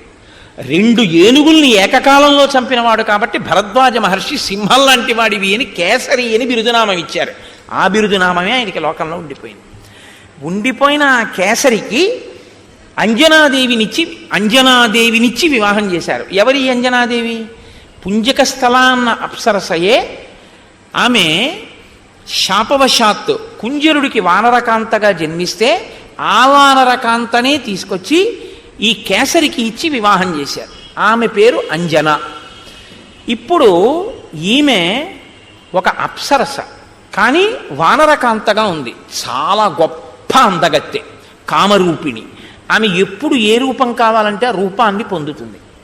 ఆమె ఒకనాటి సాయంకాలం ఒక పర్వత శిఖరం మీద నిలబడి ఉండగా వాయువు మనసా వచ్చి ఆమెని కౌగిలించుకున్నారు. ఎవడి ధూర్తుడు నా పాతివ్రత్యాన్ని భంగపరిచే ప్రయత్నం చేసినవాడు అని ఆవిడ అడిగింది. అడిగితే ఆయన వెంటనే ఒక మాట చెప్పారు. ఆయన అన్నారు, ఎందుచేతనంటే చాలా గొప్ప కారణజన్ముడు రావాలి, ఆయన వస్తే తప్ప రామాయణాన్ని ఒడ్డుకు చేర్చడం ఒక సాధ్యం కాదు. కాబట్టి ఇప్పుడు శివతేజస్సు, వాయువు శివుని యొక్క అష్టమూర్తుల్లో ఒకటి. అంత తేలికగా ఆ అవతారం రావడం సంభవం కాదు. చాలా జాగ్రత్తగా క్షేత్రమనందు చేరవలసి ఉంటుంది, అది సుబ్రహ్మణ్యోత్పత్తిలాగా. కాబట్టి వాయు అన్నారు, నత్వాం హింసామి శుశ్రోణి మా భూత్తే సుభగే భయం మనసాస్మి గతో యత్వాం పరిష్వజ్య యశస్వినీం అని పిలిచారు ఆయన. యశస్వినీం, ఓ కీర్తి కలదానా, మహాపతివ్రతవు అన్న కీర్తి నీకుంది. అమ్మా, నీ కీర్తిని చెరపడానికి వచ్చిన వాణ్ణి కాదు. దేవతా కార్యము నిర్వహింపబడడానికి ఒక అత్యంత తేజోవంతుడైనటువంటి పిల్లవాడొకడు వానరుడిగా జన్మించాలి. నువ్వు వానర కాంతగా ఉన్నావు కాబట్టి నా తేజస్సుని మనసా చేరుస్తాను. అప్పుడు నువ్వు ఆ తేజస్సుని లోపల వానరంగా వృద్ధి చేసి ప్రసవించవలసి ఉంటుంది. ఆ వానర రూపంతో వచ్చినటువంటి ఆ తేజో రూపం రేపు రామకార్యానికి ఉపయోగపడుతుంది. కాదు, తదనంతరం లోకంలో రామచంద్రమూర్తిని నమ్ముకున్న ప్రతివాణ్ణి రక్షిస్తుంది. యుగాలు మారిపోయిన అంతటి మహానుభావుడు ఇప్పుడు పుట్టవలసి ఉంది. వీర్యవాన్ బుద్ధి సంపన్న తవ పుత్రో భవిష్యతి మహాసత్వో మహాతేజ మహాబల పరాక్రమ లంఘనే ప్లవనే చైవ భవిష్యతి మయా సమః. భవిష్యత్తులో నాతో సమానమైనటువంటి వేగం ఉన్నవాడు, నాతో సమానమైనటువంటి లంఘన శక్తి కలిగినవాడు, అంటే దూకగలిగినటువంటి వాడు, అంతటి బుద్ధి పరాక్రమాలు ఉన్నటువంటి వాడు ఒక మహానుభావుడు పుట్టవలసిన అవసరం ఉంది. అందుకనమ్మా నీ యందు తేజస్సుని నిక్షేపిస్తున్నాను. ఇప్పుడు ఆ తల్లి అంతటి మహాపురుషుడికి తల్లి కావడానికి అంగీకరించింది. ఎందుకని? ఆమెకి వానర రూపం శాశ్వతం కాదు, ఆవిడ విడిచిపెట్టేస్తుంది. శాపవశాత్తు వచ్చినటువంటిది కాబట్టి కొంతకాలం తర్వాత వదిలేసి పుంజక స్థలగా వెళ్ళిపోతుంది, మళ్ళీ అప్సరసగా. వెళ్ళిపోయినా ఆవిడ కీర్తి లోకంలో శాశ్వతంగా దేనివల్ల ప్రకాశిస్తుందంటే ఆంజనేయుని తల్లిగా, ఆంజనేయ స్వామి వారి తల్లిగా అంజనాదేవి యొక్క స్వరూపం సర్వభూతముల చేత నమస్కరింపబడుతుంది. ఒక అప్సరస ఇంత నమస్కార యోగ్యతని పొందడం అసాధారణమైనటువంటి విషయం. అందుకే అంజనాదేవి తల్లిగా అంత కీర్తిని పొందుతాం. అందుకే యశస్విని అన్నారు. అమ్మా, అటువంటి బిడ్డని కడుపున పుట్టబోతున్నాడు. ఆవిడ చాలా సంతోషించి ఒక వానరాన్ని ఒక గుహలో ప్రసవించింది. నేను మీకు మనవి చేశాను ఉత్తర కాండలోంచి. పుట్టగానే హనుమ, నువ్వు సూర్యమండలానికి ఎగిరావు పండు అనుకుని సూర్యబింబాన్ని. ఆ సూర్యబింబాన్ని చెనకుతున్న సమయంలో ఇంద్రుడు నిన్ను వజ్రం పెట్టి కొట్టాడు. ఆ వజ్రపు దెబ్బకి నువ్వు పర్వత శిఖరముల మీద పడితే నీ ఎడమ దవడ సొట్టపడింది. తన వజ్రాయుధపు దెబ్బ చేత సొట్టలు పడినటువంటి హనువులు అంటే ఆ దవడలు కలిగిన వాడివి కాబట్టి నిన్ను తన గౌరవార్థం హనుమా అని పిలుస్తారు అని ఆనాడు ఇంద్రుడు అన్నాడు. ఇంద్రుడి చేత నామకరణం ఉంచబడిన వాడివి, సొట్టబడిన హనువు కలిగిన వాడివి కాబట్టి నీకు హనుమా అని పేరు వచ్చింది. ఆనాడు దేవతలందరూ నీకు వరాలిచ్చారు. నీకివ్వబడినటువంటి వరాలలో చాలా చాలా గొప్ప వరం ఏమిటో తెలుసా? అశస్త్ర వజ్రతాం తాత సమరే సత్యవిక్రమ వజ్రస్య చ నిపాతేన విరుజం త్వాం సమీక్ష్య చ సహస్రనేత్ర ప్రీతాత్మ దదౌతే వరముత్తమం. నువ్వు యుద్ధంలో ఏ అస్త్రము చేత ఏ శస్త్రము చేత నిహతుడివి కవు. నీకు దేవేంద్రుడిచ్చిన వరం నిన్ను వజ్రాయుధం కూడా ఏమీ చెయ్యలేదు. దానితో పాటు స్వచ్ఛందతశ్చ మరణంతే భూయాదితి వై ప్రభో. నీవు కోరుకుంటే వదిలిపెడతావు తప్ప శరీరాన్ని, నువ్వు శరీరం విడిచిపెడదాము అని కోరుకోకపోతే నిన్ను పడగట్టగలిగిన వాడు సమస్త భూతములలో, దేవతలలో, 3 లోకములలో ఎవడూ లేడు. గాలిని కుంభిని అగ్నియంబువల ఆకాశస్థలిని దిక్కులన్నంటేనే అంత అల్లరి చేశాడు హిరణ్యకశిపుడు. అసలు బ్రహ్మగారు వరం ఇచ్చారు, నీకు స్వచ్ఛంద మరణం, నువ్వు కోరుకుంటే శరీరం పడుతుంది, లేకపోతే పడదన్నారు. ఇంత బలం ఉన్నాయన ఇలా దండం పెడుతూ కూర్చుంది. ఏమీ ఆయన కోరుకున్నది లేదు. వాల్మీకి రామాయణం కాదు, కానీ ఒక చోట హనుమ యొక్క భక్తికి ఒక మాట చెప్తారు. వాల్మీకి రామాయణం కాదు, మీరు చాలా జాగ్రత్తగా గుర్తుపెట్టుకోవాలి. కానీ అందం కోసం ఒక మాట చెప్తూ ఉంటారు. రామచంద్రమూర్తి పట్టాభిషేకం అయిపోయిన తర్వాత అందరూ అన్ని విధులు వేసుకున్నారు. నేను ఇచ్చేస్తాను. హనుమ అలా కూర్చున్నారు. నువ్వేం చేస్తావు హనుమ అని అడిగారు రామచంద్రమూర్తి. అందరూ అన్ని పనులు తీసేసుకున్నారుగా, ఇంక నీకేం పను, ఏం చేస్తావు అన్నారు. ఏదైనా పని అడిగేటప్పుడు తన బలపరాక్రమములకు సమానమైన పని అడుగుతారు తప్ప ఏదో ఒకట్లు ఎదురు ఈశ్వర సేవ చేయడానికి ఏది కావాలండి అని నడువుకి తువ్వాలు కట్టుకుని అక్కడ దేవాలయంలో బూజులు కనపడ్డాయనుకోండి, అయ్యా బూజుల కర్ర ఉంది ఏంటండి, రేపు నేను ఒక్కసారి వచ్చి ఇది దులిపేస్తాను, ఒక్కసారి ఈ బూజులు పట్టుంది, హరిప్రసాద్ గారే దులిపించండి అండం కాదు. అయ్యా మేము రేపు వచ్చి ఓ 10 మంది ఒక్కసారి పట్టాభిషేకం వచ్చేస్తోంది కదా ఒక 15 రోజుల్లో, అది కోయిల్ ఆళ్వార్ తిరుమంజన్ ఉత్సవ్ అంటే అది కాయిక కైంకర్యం ఎంత గొప్పదో తెలుసా అండి. పెరియ పురాణంలో అప్పర్ చేశారని చెప్తుండేవారు. దానికోసం వచ్చింది కోయిల్ ఆళ్వార్ తిరుమంజన్ అన్నది. ఇప్పుడు అదేదో టికెట్ చేసేశారనుకోండి వేరే విషయం, అసలు స్వయంగా చెయ్యాలి మనిషి. ఎందుకంటే మీకు ఆలయంలో చేసేటటువంటివి కొన్ని ఉంటాయి, మీరు చేసుకునేవి కొన్ని ఉంటాయి. మీరు కొన్ని చేయడం కుదరదు, మీరు అలా దర్శనాలు చేయలేరు. బంగారు కవచం కట్టకుండగా రాముణ్ణి చూడాలనుకున్నారనుకోండి, మీ ఇంట్లో మీరు కట్టడం కుదరదు. ఎందుకంటే మీరు అంగుష్టమాత్ర విగ్రహాన్నే పూజ చేయాలి. అంగుష్టమాత్ర విగ్రహానికి కవచం ఎలా కడతారు? ఇప్పుడు బంగారు కవచం కట్టిన రాముణ్ణి చూడాలి అంటే ఒక్క దేవాలయంలో ఉన్న స్వామి బంగారు కవచం కట్టుకుంటేనే మీరు చూడాలి. చందన చర్చితుణ్ణి చూడాలి అంటే ఇక్కడ చూడాలి. మీ ఇంట్లో అంగుష్టమాత్రమూర్తికి చందనం రాస్తే ఆ సోయగం రాదు. అలాగే మీ జీవితంలో ఈశ్వరుడు మీకు ఇచ్చిన బలాన్ని ఈశ్వరుడికి ఉపయోగించాలి అంటే గొప్ప గొప్ప ఉత్సవాలు వస్తాయి. ఏదో శారదా నవరాత్రులు, శ్రీరామ పట్టాభిషేకం ఇలాంటివి వచ్చినప్పుడు ఎవరో చేయడం కాదు, భక్తులు చేసుకోవాలి. వచ్చి దేవాలయంలో తన ఇంటిని ఎలా చూసుకుంటాడో దేవాలయాన్ని అలా చూసుకోవాలి. అయ్యా వచ్చే ఆదివారం నాడు మేమందరం వచ్చి దేవాలయం అంతా తుడిచేస్తున్నాం, దులిపేస్తున్నాం అంటే నేను గొప్పకి చెప్పాను అనుకోకండి. మాకు కాకినాడ అయ్యప్ప స్వామి దేవాలయ ప్రాంగణం చాలా పెద్ద ప్రాంగణం, హరిప్రసాద్ గారికి తెలుసు. మేము పెద్ద పెద్ద ఉత్సవాలు చేసే ముందు మేమెవ్వరం కూడా కార్మికుల్ని పెట్టి ఈ పనులు చేయించాం. మేము రేపు కోయిల్ ఆళ్వార్ తిరుమంజన్ ఉత్సవ్ అని అట్టపెట్టి అక్కడ పెడతాం. 10 రూపాయల కన్నా ఎవరు వెయ్యొద్దని చెప్తాం. అందరూ తలో 10 రూపాయలు అందులో వేస్తారు. ఈ డబ్బంతా పెట్టి ముందు రోజు సాయంకాలం మా గోపాలకృష్ణ గారు చీపుళ్ళు, చాట్లు, ఆ సామాను తోమేటటువంటి పిండి, ఆ తర్వాత బూజుల కర్రలు ఇవన్నీ తెప్పిస్తారు. నా భార్య ఇంకా కొంతమంది ఆడవాళ్ళు కలిసి దేవాలయంలో వంట చేస్తారు. ఒక్క పప్పు, ఒక్క కూర, ఒక్క పచ్చడి. అందరం ఏం చేస్తామంటే తెల్లవారేటప్పటికీ మాసిపోయిన బట్టలు కట్టుకుని తలపాగాలు చుట్టేసుకుని వచ్చి కూర్చుంటారు మగవాళ్ళు, ఆడవాళ్ళు. కొంచెం పెద్దవాళ్ళు అయితే అమ్మ మీరు దీపపు సమ్మెలన్నీ తోమేయండి, అర్చన పాత్రలన్నీ తోమేయండి, పీతాంబరం పెట్టి మెరిసిపోయేటట్టు సిద్ధం చేసేయండి. పెద్ద ఆడవాళ్ళకి వేసేస్తాం. అమ్మ కొంచెం ఓపికన్న వాళ్ళు మీరు దేవాలయం అంతా కడిగేసేయండి బ్లీచింగ్ వేసి. ఓపికన్న మగవాళ్ళు ఆలయ శిఖరాలు ఎక్కి ఆలయ శిఖరాలన్నీ శుభ్రంగా మీరు దులిపేసేయండి. వానరాలు ఎలా ఎక్కేస్తాయో అలా 8 అయ్యేటప్పటికీ ఎక్కేస్తారు దేవాలయ ప్రాంగణం అంతా. మొత్తం 100 నుంచి 150 మంది సత్సంగ కార్యకర్తలు, ఒక్కొక్కసారి 200 కూడా దాటిపోతుంటారు. మధ్యాహ్నం అయ్యేటప్పటికీ ఆలయ ప్రాంగణం అంతా ఎలా ఉంటుందంటే ఒక బూజు కనపడదు. మొత్తం ఆలయం అంతా శుభ్రం చేసి అన్నీ తోమేస్తారు.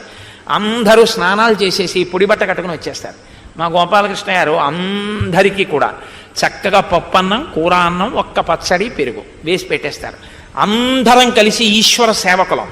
గురువుగారు లేరు, శిష్యుడు లేడు, గొప్పతనాలు లేవు, తక్కువలు లేవు. అందరం కూర్చుని సహపంక్తి భోజనం. ఇవాళ ఈశ్వర సేవ చేసుకున్నాం మనం. అందరం కలిసి భోజనం చేసి అందరం కలిసి ఇంటికి వెళ్ళిపోయి విశ్రాంతి తీసుకుంటాం.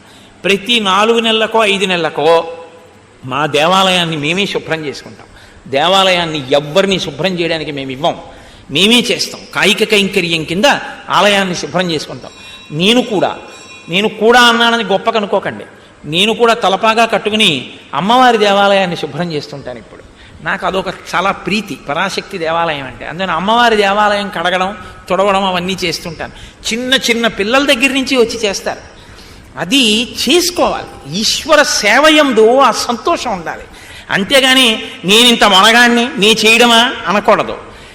ఈశ్వర సేవ చేయడం అంటే పొంగిపోవాలన్నమాట. దానికి కోయిలాళ్వార్ తిరువంజన్ అని పేరు. కాయిక కైంకర్యం చెయ్యాలి. అయా పట్టాభిషేకం వస్తోంది, రామచంద్రమూర్తి పట్టాభిషేకం 2 వారాల్లో, ఒక ఆదివారం హరిప్రసాద్ గారు బూజుల కర్రలు తెప్పించండి, మీ డబ్బులతో వద్దు, అట్టపెట్టి పెట్టండి, రూపాయి 2 రూపాయలు 5 రూపాయలు మేము వేస్తాం, 10 రూపాయల కన్నా మించకుండా చీపుళ్ళు అవి అన్నీ తెప్పించండి, మేము దులిపేస్తాం. ఓ పూటొచ్చి అందరూ దులిపేసి అందరం కూర్చుని చక్కగా రామనామ సంకీర్తనం వినపడుతుంటే అందరం కడుపు నిండా భోజనం చేసి వెళ్ళిపోవాలి.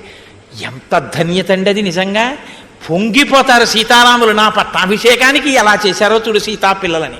అంటే మిమ్మల్ని చెయ్యమని నేను ఇప్పుడేం ప్రతిపాదన చెయ్యట్లేదు, ఎందుకంటే అది ఒక ఉత్సాహంతో కూడిన విషయము అని నేను ప్రతిపాదన చేశాను అంతే. నా ఉద్దేశం ఇప్పుడు అలా ఏదో మీతో చేయించే ప్రతిపాదన నేను పెట్టాను అని మీరు అనుకోవద్దు. కాబట్టి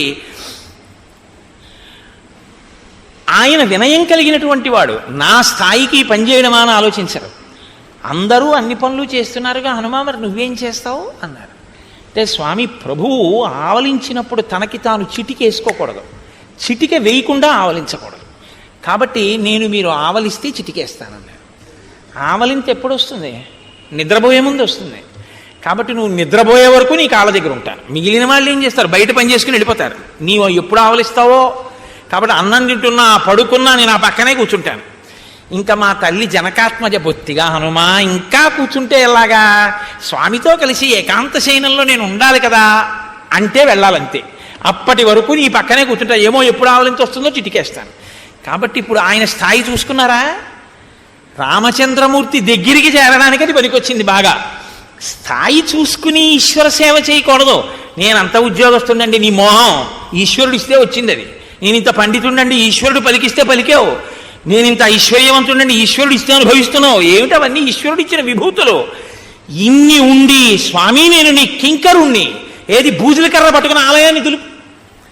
అప్పుడు నీ జీవితానికి ధన్యత అంటూ ఉంటే నీ మనవలు నీ పిల్లలు ఇంటికి వెళ్ళి, ఇవాళ నేను ఎక్కడికి వెళ్ళానో తెలుసురా? ఆలయం దులపడానికి వెళ్ళాను రా. కోయిలాళ్వార్ తిరువంజనం పట్టాభిషేకం కదూ, గుడిలో కాసేపు ఓ గోడంతా దులిపేసి వచ్చేసాను. గోడలు మేము భాగం వేసేస్తాం, ఈ గోడ నీది, ఈ 2 కిటికీలు నీవి అని. ముక్కులకి గుడ్డలు కట్టేసుకుని మా వాళ్ళు చిన్న చిన్న బ్రష్లు కూడా పెట్టుకుని దులిపేసి, పీతాంబరాలు పట్టుకుని పైకెక్కేసి, కలసలు తోమేసి, వాటర్ జెట్స్ పెట్టి కొట్టేసి, ఈ కుర్రాళ్ళందరూ పైకెక్కేసి కడిగేసి, పెంకుల మీద కూడా పక్షి రెట్ట కూడా ఉండనివ్వరు. శుభ్రంగా చేసేసి శారదా నవరాత్రులు ప్రారంభం చేస్తాం. అలా సంవత్సరంలో ఒక 2-3 పర్యాయాలు చేస్తుంటాం. ఇప్పుడు ఇక్కడి నుంచి వెళ్ళగానే బహుశా ప్రారంభం చేయవలసి ఉంటుంది. ఒకసారి దేవాలయం ఎన్నాళ్ళయిందో వెళ్ళి ఓసారి అందరం కోయిలాళ్వార్ తిరుమంజన ఉత్సవం చేసుకోవాలి. అదో సంతోషం. ఆ చేయడంలో ఎంత ఆనందంగా ఉంటుందో తెలుసా అండి. ఆ చేసి అందరం కూర్చుని భోజనం చేయడంలో ఎంత సంతోషమో. తల్లి తండ్రి బిడ్డలు తిన్నట్టు ఉంటుంది. అందుకే నా భార్య ఇంకో 2 కలిసి వండేస్తారు అందరికీ. అందరం కలిసి అమ్మగారు వండారు ఇవాళ అన్నం, ఎంత సంతోషమో. మా వాళ్ళకి పెద్ద పెద్ద అధికారులు, ఎవరు అలా అనుకోరు. అమ్మగారు అన్నం వండారు, అమ్మగారు పప్పు వండారు, అంతే. ఆ ఆవకాయ, ఆ కూర, ఆ పప్పు అన్నం తినేసి పొంగిపోయి ఒళ్ళు హోనం అయిపోయేటట్టు సేవ చేసేసి ఇంటికి వెళ్ళిపోతారు. ఎంత సంతోషం అండి జీవితంలో నిజంగా అలా ఈశ్వరుడికి సేవ చేయడం. కాబట్టి ఇప్పుడు అది అవాల్మీకంశం అండి. వాల్మీకంలోది కాదు. ఆవలిస్తే చిటికేస్తానండి. మీరు మళ్ళీ కోటేశ్వరరావు వాల్మీకి రామాయణంలో చెప్తూ ఇది చెప్పారు, ఇది ఎక్కడుందండి ఈ శ్లోకం అన్న అడక్కండి. అవాల్మీకం కానీ అందానికి నేను చెప్పాను అంతే. కాబట్టి హనుమ, నీవు కేసరి యొక్క ఔరసపుత్రుడివి, వాయుదేవుని యొక్క అంశతో జన్మించినటువంటి వాడివి, స్వచ్ఛంద మరణాన్ని వరంగా పొందిన వాడివి, ఇంత శక్తి కలిగిన వాడివి. సప్తం కేసరిణ పుత్ర క్షేత్రజో భీమ విక్రమ మారుత సౌరసపుత్ర తేజసా చాపితత్సమ. వాయుదేవుని యొక్క ఔరుసపుత్రుడివి, కేసరి అంజనాదేవుల యొక్క కుమారుడివి, పుట్టుకతోనే ఇంత బలపరాక్రమములను పొందినవాడివి, కారణజన్ముడివి, మహానుభావ నువ్వు ఈ కార్యం చెయ్యద్దా? ఏమి నువ్వు బలవంతుడవేగా, నువ్వెందుకు చెయ్యవు అంటావేమో. త్రివిక్రమే మయా తాత శశైలవనకానన త్రిసప్తకృత్వ పృథివీ పరిక్రాంత ప్రదక్షిణం. ఒకానొకప్పుడు త్రివిక్రమావతారంతో వామనమూర్తి 3 అడుగులతో ఈ బ్రహ్మాండాన్నంతటినీ కొలిచేస్తే నేను ఆయనకి 21 మార్లు ప్రదక్షిణం చేశాను. నాకు ఓపిక ఉన్నప్పుడు నేను చెయ్యగలిగింది నేను చేసి పెట్టాను. నువ్వు చేస్తే కదా నీకు ఇంకోటికి చెప్పే అధికారం. నువ్వు చెప్పడమే తప్ప నువ్వు చేయకపోతే ఇంకోసారి చెప్పే అధికారం నీకుండదు. నువ్వు ఒకరికి చెప్పింది ఒకరు చేస్తుంటే నువ్వు కూడా చేసి వెళ్ళాలి. అప్పుడే నీకు మళ్ళీ చెప్పే అధికారం నీకు నిలబడుతుంది తప్ప నేను ఎప్పుడూ చెప్పడమే తప్పండి నేను చేయడం ఏమిటంటే అనకూడదు. నువ్వు చెప్పే అధికారం నిలబెట్టుకోవాలంటే నువ్వు చెయ్యాలి. నువ్వు 10 మందిని గంధం తీయమని చెప్తే నువ్వు ఉత్తరీయం తీసేసి నువ్వు చొక్కా బనీ నిప్పేసి కాస్త గంధం తీసి వెళ్ళాలి. అంతేగాని చెప్పడానికి పనికి వచ్చింది నువ్వు చేయడానికి పనికి రాకపోతే ఇంకా వాళ్ళు ఎందుకు చేస్తారు? అదే నమ్మకం లేని ప్రవచనం అంటే అది రావణ బుద్ధి. రామబుద్ధి అయితే తను చెప్పింది తాను ఆచరించాలి. కాబట్టి తథాచౌషధయో స్మాభి సంచితా దేవశాసనాత్ నిష్పన్నం అమృతం యాభి తదా సీన్నో మహత్బలం. ఒకానొకప్పుడు దేవదానవులు అమృతోత్పాదన చేయడం కోసమని క్షీరసాగర మథనం చేస్తుంటే నేను ఓషధులను తెచ్చి ఆ క్షీరసాగరంలో వేశాను. ఆనాడు నేను చెయ్యగలిగింది చేశాను. ఇప్పుడు నేను ఎగరలేను 100 యోజనాలు. స ఇదానీం అహం వృద్ధః పరిహీన పరాక్రమ సాంప్రతం కాలమస్మాకం భవాన్ సర్వగుణాన్వితః. నాకు ఇప్పుడు ఆ ఓపిక లేదు, వృద్ధుడనైపోయాను. కాబట్టి 100 యోజనములు ఎగరలేను.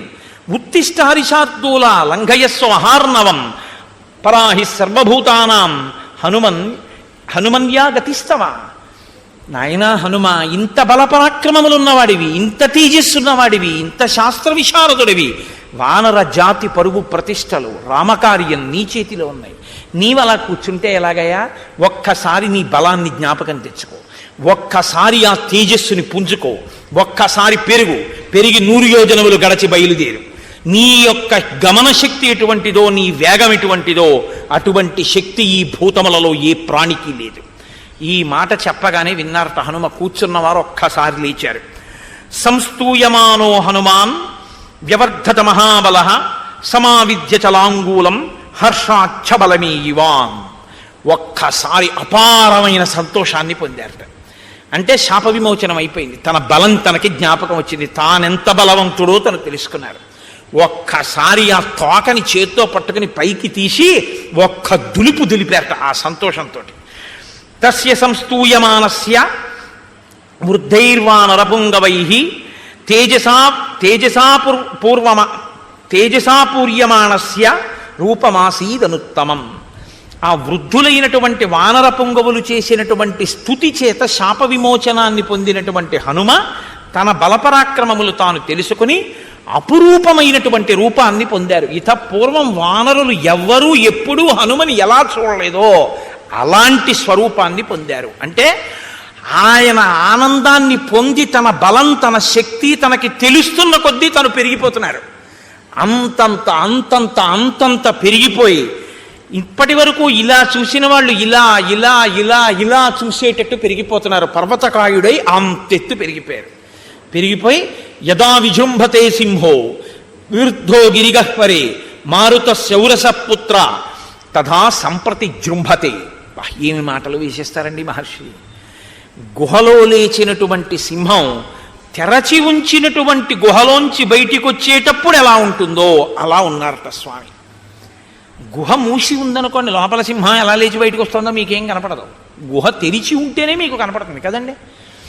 సింహం కుక్క లేచి పరిగెత్తినట్టు పరిగెత్తదు. కుక్క లేచింది అనుకోండి, లేచిందే తడవ అలా పరిగెత్తుకుపోతుంది. అది ఓ పిల్లి లేచింది అనుకోండి, పడుకున్నది లేచి అలా పరిగెత్తుకుపోతుంది. ఓ ఆవు లేచింది అనుకోండి, పడుకున్నది లేచి మామూలుగా నిలబడుతుంది. సింహం లేస్తే అలా ఉండదు. సింహం పడుకున్నటువంటి సింహం కానీ ఇలా తల పక్కకి పెట్టి పడుకుంటుంది. ఇలాగ పడుకున్నటువంటి సింహం నిద్ర లేవాలనుకుందనుకోండి, ఒకసారి కళ్ళు 2 బాగా తెరిచి ఇలా అని ఒక్కసారి గుహంతా కలయ చూసి లేచి నిలబడి ఒక్కసారి ముందు రెండు కాళ్ళ మీద ముందుకి సాగి ఒళ్ళు పూర్తిగా సాగతీసి ఒళ్ళు ఒక్కసారి ఆ నడుము ఆడించి తోక దులిపి నాలుక పైకి తీసి పెదవులు రెండు నాక్కుని జూలు విదల్చి నోరు తెరిచి ఒక్క గర్జన చేసి అడుగు తీసి అడుగు వేస్తూ బయటికి వస్తూ ఉంటే ఇంకా ఎదురుగుండా ఏ మృగం ఉండడానికి వీల్లేదు. అలా ఉంటుంది దాని టీవీ, దాని నడక.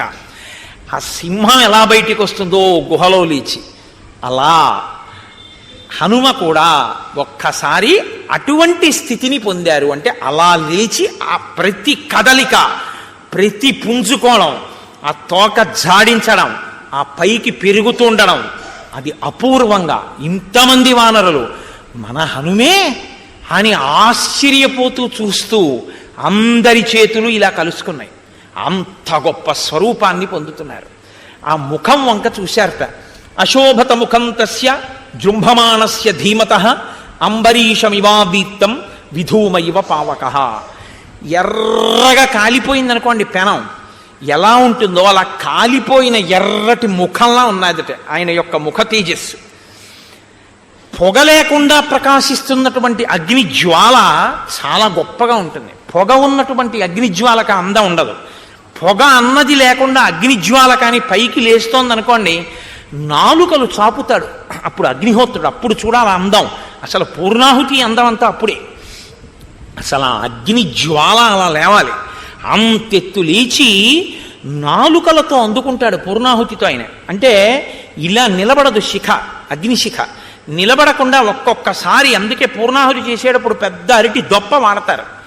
అది చూడండి, ప్రాణి బాగా పొడుగ్గా నాలుక ఉన్నటువంటి ప్రాణులు ఏం చేస్తాయంటే అంత దూరంలో ఉన్నదాన్ని చటుక్కని నాలుక చాపి పట్టుకుంటాయి. అలా పూర్ణాహుతి దగ్గరికి వచ్చేటప్పటికి ఆయనే నాలుకలు చాపుతాడు. కాబట్టి ఇలా ఉన్న అగ్నిశిఖ ఇలా ఇలా ఊగుతుంది. ఊగి నాలుకలు చాపి పుచ్చుకుంటున్నాడా ఆ ఆజ్యధారని అన్నట్టుంటాడు. అలా పొగ లేకుండా పెరిగినటువంటి తేజస్సు ఎలా ఉంటుందో అలా ఉన్నట్టంటే అలా నిలబడి దీపపు ఒత్తి కాలినట్టు కాలడం కాదు, నాలుకలు కదుపుతూ అటు ఇటు ఊగుతున్న అగ్ని శిఖ ఎలా ఉంటుందో అలా ఊగుతోంది. అంటే ఇలా ఇలా శిరకంపనం చేసి ఇలా చూస్తూ ఇలా పెరిగిపోతున్నారు ఆయన. అంత పెరిగిపోతుంటే అభివాద్య హరీన్ వృద్ధాన్ హనుమాన్ ఇదమబ్రవీత్. అక్కడ ఉన్నటువంటి ఆ వానరులందరికీ, వానరుల యొక్క పెద్దలకి ఇంత పెరిగిన వారు నమస్కారం చేశారు. ఇది ఆయన వినయం. ఒక్క నమస్కారం చేసి అక్కడ ఉన్న పెద్దలందరికీ తను చెప్తున్నారు. అరుజత్ పర్వతాగ్రాణి హుతాశన సఖోనిల బలవాన్ అప్రమేయశ్చ వాయురాకాశగోచర తస్యాహం శీఘ్రవేగస్య శీఘ్రగస్య మహాత్మనః మారుతస్యౌరస పుత్ర ప్లవనే నాస్తిమత్సమః ఉత్సహేయం హి విస్తీర్ణం ఆలిఖంతమివాంబరం మేరుం గిరిమసంగేన పరిగంతుం సహస్రశః బాహువేగ ప్రనున్నేన సాగరేణాహముత్సహే సమాప్లావయితుం లోకం సపర్వత నదీ హ్రదం మమోరుజంఘవేగేన భవిష్యతి సముద్ధితః సముద్ధిత మహాగ్రాహః సముద్రో వరుణాలయః పన్నగాశన ఆకాశే పతంతం పక్షిసేవిత వైనతేయమహం శక్తః పరిగంతుం సహస్రశః ఉదయాత్ ప్రస్థితం వాపి జ్వలంతం రశ్మిమాలినం అనంతమితమాదిత్యం అభిగంతుం సముత్సహే తతో భూమిం అసంస్పృశ్య పునరాగంతుముత్సహే ప్రవేగేనైవ మహత భీమేన ప్లవగర్షభాః పర్వతాంశ్చూర్ణయిష్యామి ప్లవమాన ప్లవంగమాః హరిష్యాం యూరువేగేన ప్లవమానో మహార్ణవం లతానాం వివిధం పుష్పం పాదపానాం చ సర్వశః అనుయాస్యంతి మామద్య ప్లవమానం విహాయస భవిష్యతి హిమే పంథాః స్వాతేః పంథా ఇవాంబరే అహం ద్రక్ష్యామి వైదేహీం ప్రమోదధ్వం ప్లవంగమాః. ఆయన ప్రతిజ్ఞ చేస్తున్నారు. ఆ వానరులందరి వంక చూసి, నేను నా యొక్క బలం ఎటువంటిదో మీకందరికీ చెప్తున్నాను వినండి. ఇది గొప్పకి చెప్తున్నది కాదు. నా బలం ఎటువంటిదో, నా తేజస్సు ఎటువంటిదో మీరు తెలుసుకుంటే మీకు నేను సీతమ్మ తల్లి దర్శనం చేసి వస్తాను, మీ ప్రాణముల గురించి మీకు భయం లేదన్న విషయం తెలుస్తుంది. నేను ఈ పర్వతముల యొక్క శిఖరములన్నిటినీ కూడా నా వక్షస్థలంతో కొట్టి చూర్ణం చేసేయగలను.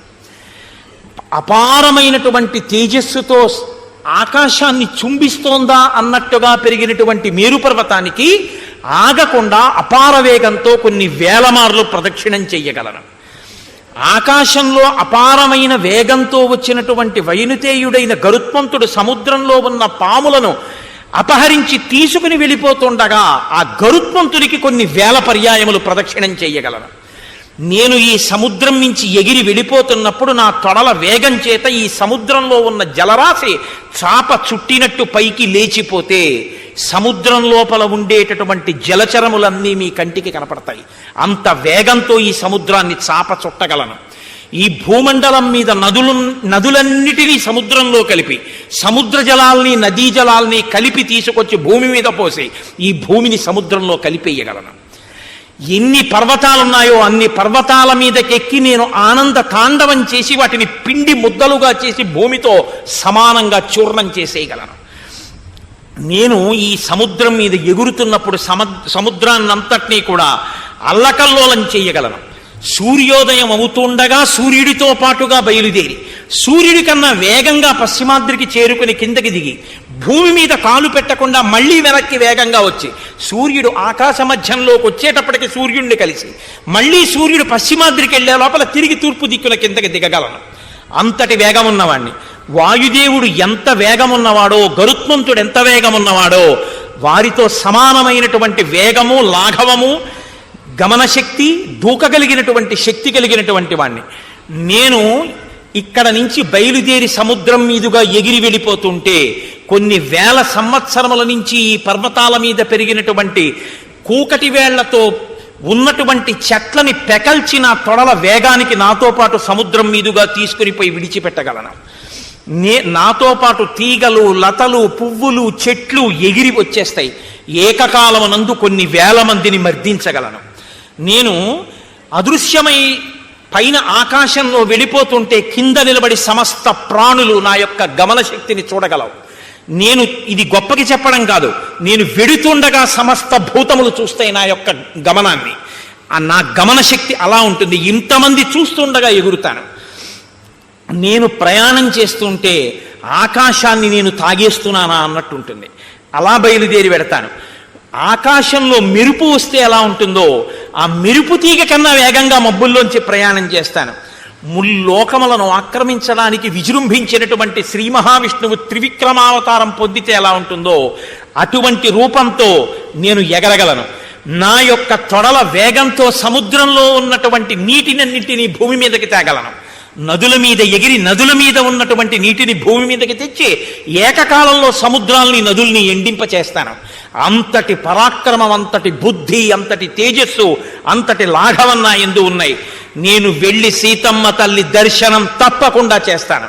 చేసి మళ్ళీ 100 యోజనములు తిరిగొచ్చి మీ అందరికీ శుభవార్త చెప్తాను.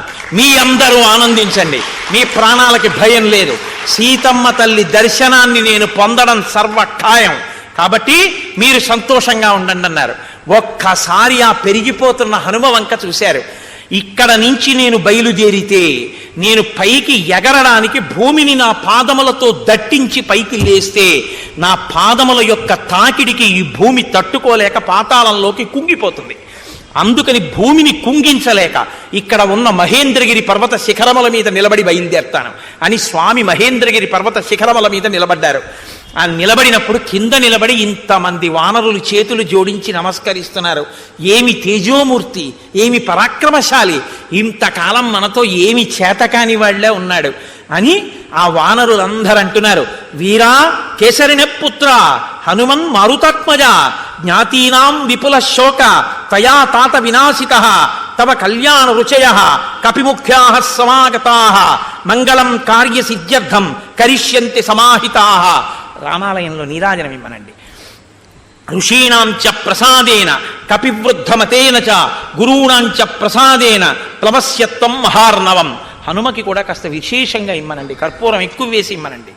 కాబట్టి ఓ వీరా కేసరిపుత్ర, నీ యొక్క ఆ ప్రయత్నాన్ని చూస్తే మేమందరం ఎంతో సంతోషిస్తున్నాం. నీకు కళ్యాణము ఘటించుగాక, మంగళము జరుగుగాక, నీవు సీతాదర్శనము చేసి వచ్చి వానరజాతి యొక్క పరువు ప్రతిష్టలను నిలబెట్టదవుగాక, రామకార్యమునందు మనము సార్థక్యము పొందదముగాక. కాబట్టి ఋషుల యొక్క అనుగ్రహంతో, పెద్దల యొక్క అనుగ్రహంతో ఏ ప్రతిబంధకం లేకుండా ఆకాశ మార్గంలో నీ ప్రయాణం జరిగి నువ్వు లంకాపట్టణం చేరి సీతమ్మ తల్లిని చూసెదవుగాక అంటుండగా స్వామి మహేంద్రగిరి పర్వత శిఖరముల మీద ఒక్కసారి అట్నుంచి ఇటు తిరిగి జూలు విదిలిస్తే ఆయన యొక్క కదలికలకి, ఆయన యొక్క నడకకి పర్వతాల యొక్క శిఖరాలు కదిలిపోతే విద్యాధరులందరూ లేచి విడిపోయారట. ఋషులందరూ ఒక్కసారి కదిలిపోయారట. సింహాలు, పెద్ద పులులు, మృగాలు అన్నీ కూడా లేచి భీతితో పరిగెత్తేయట.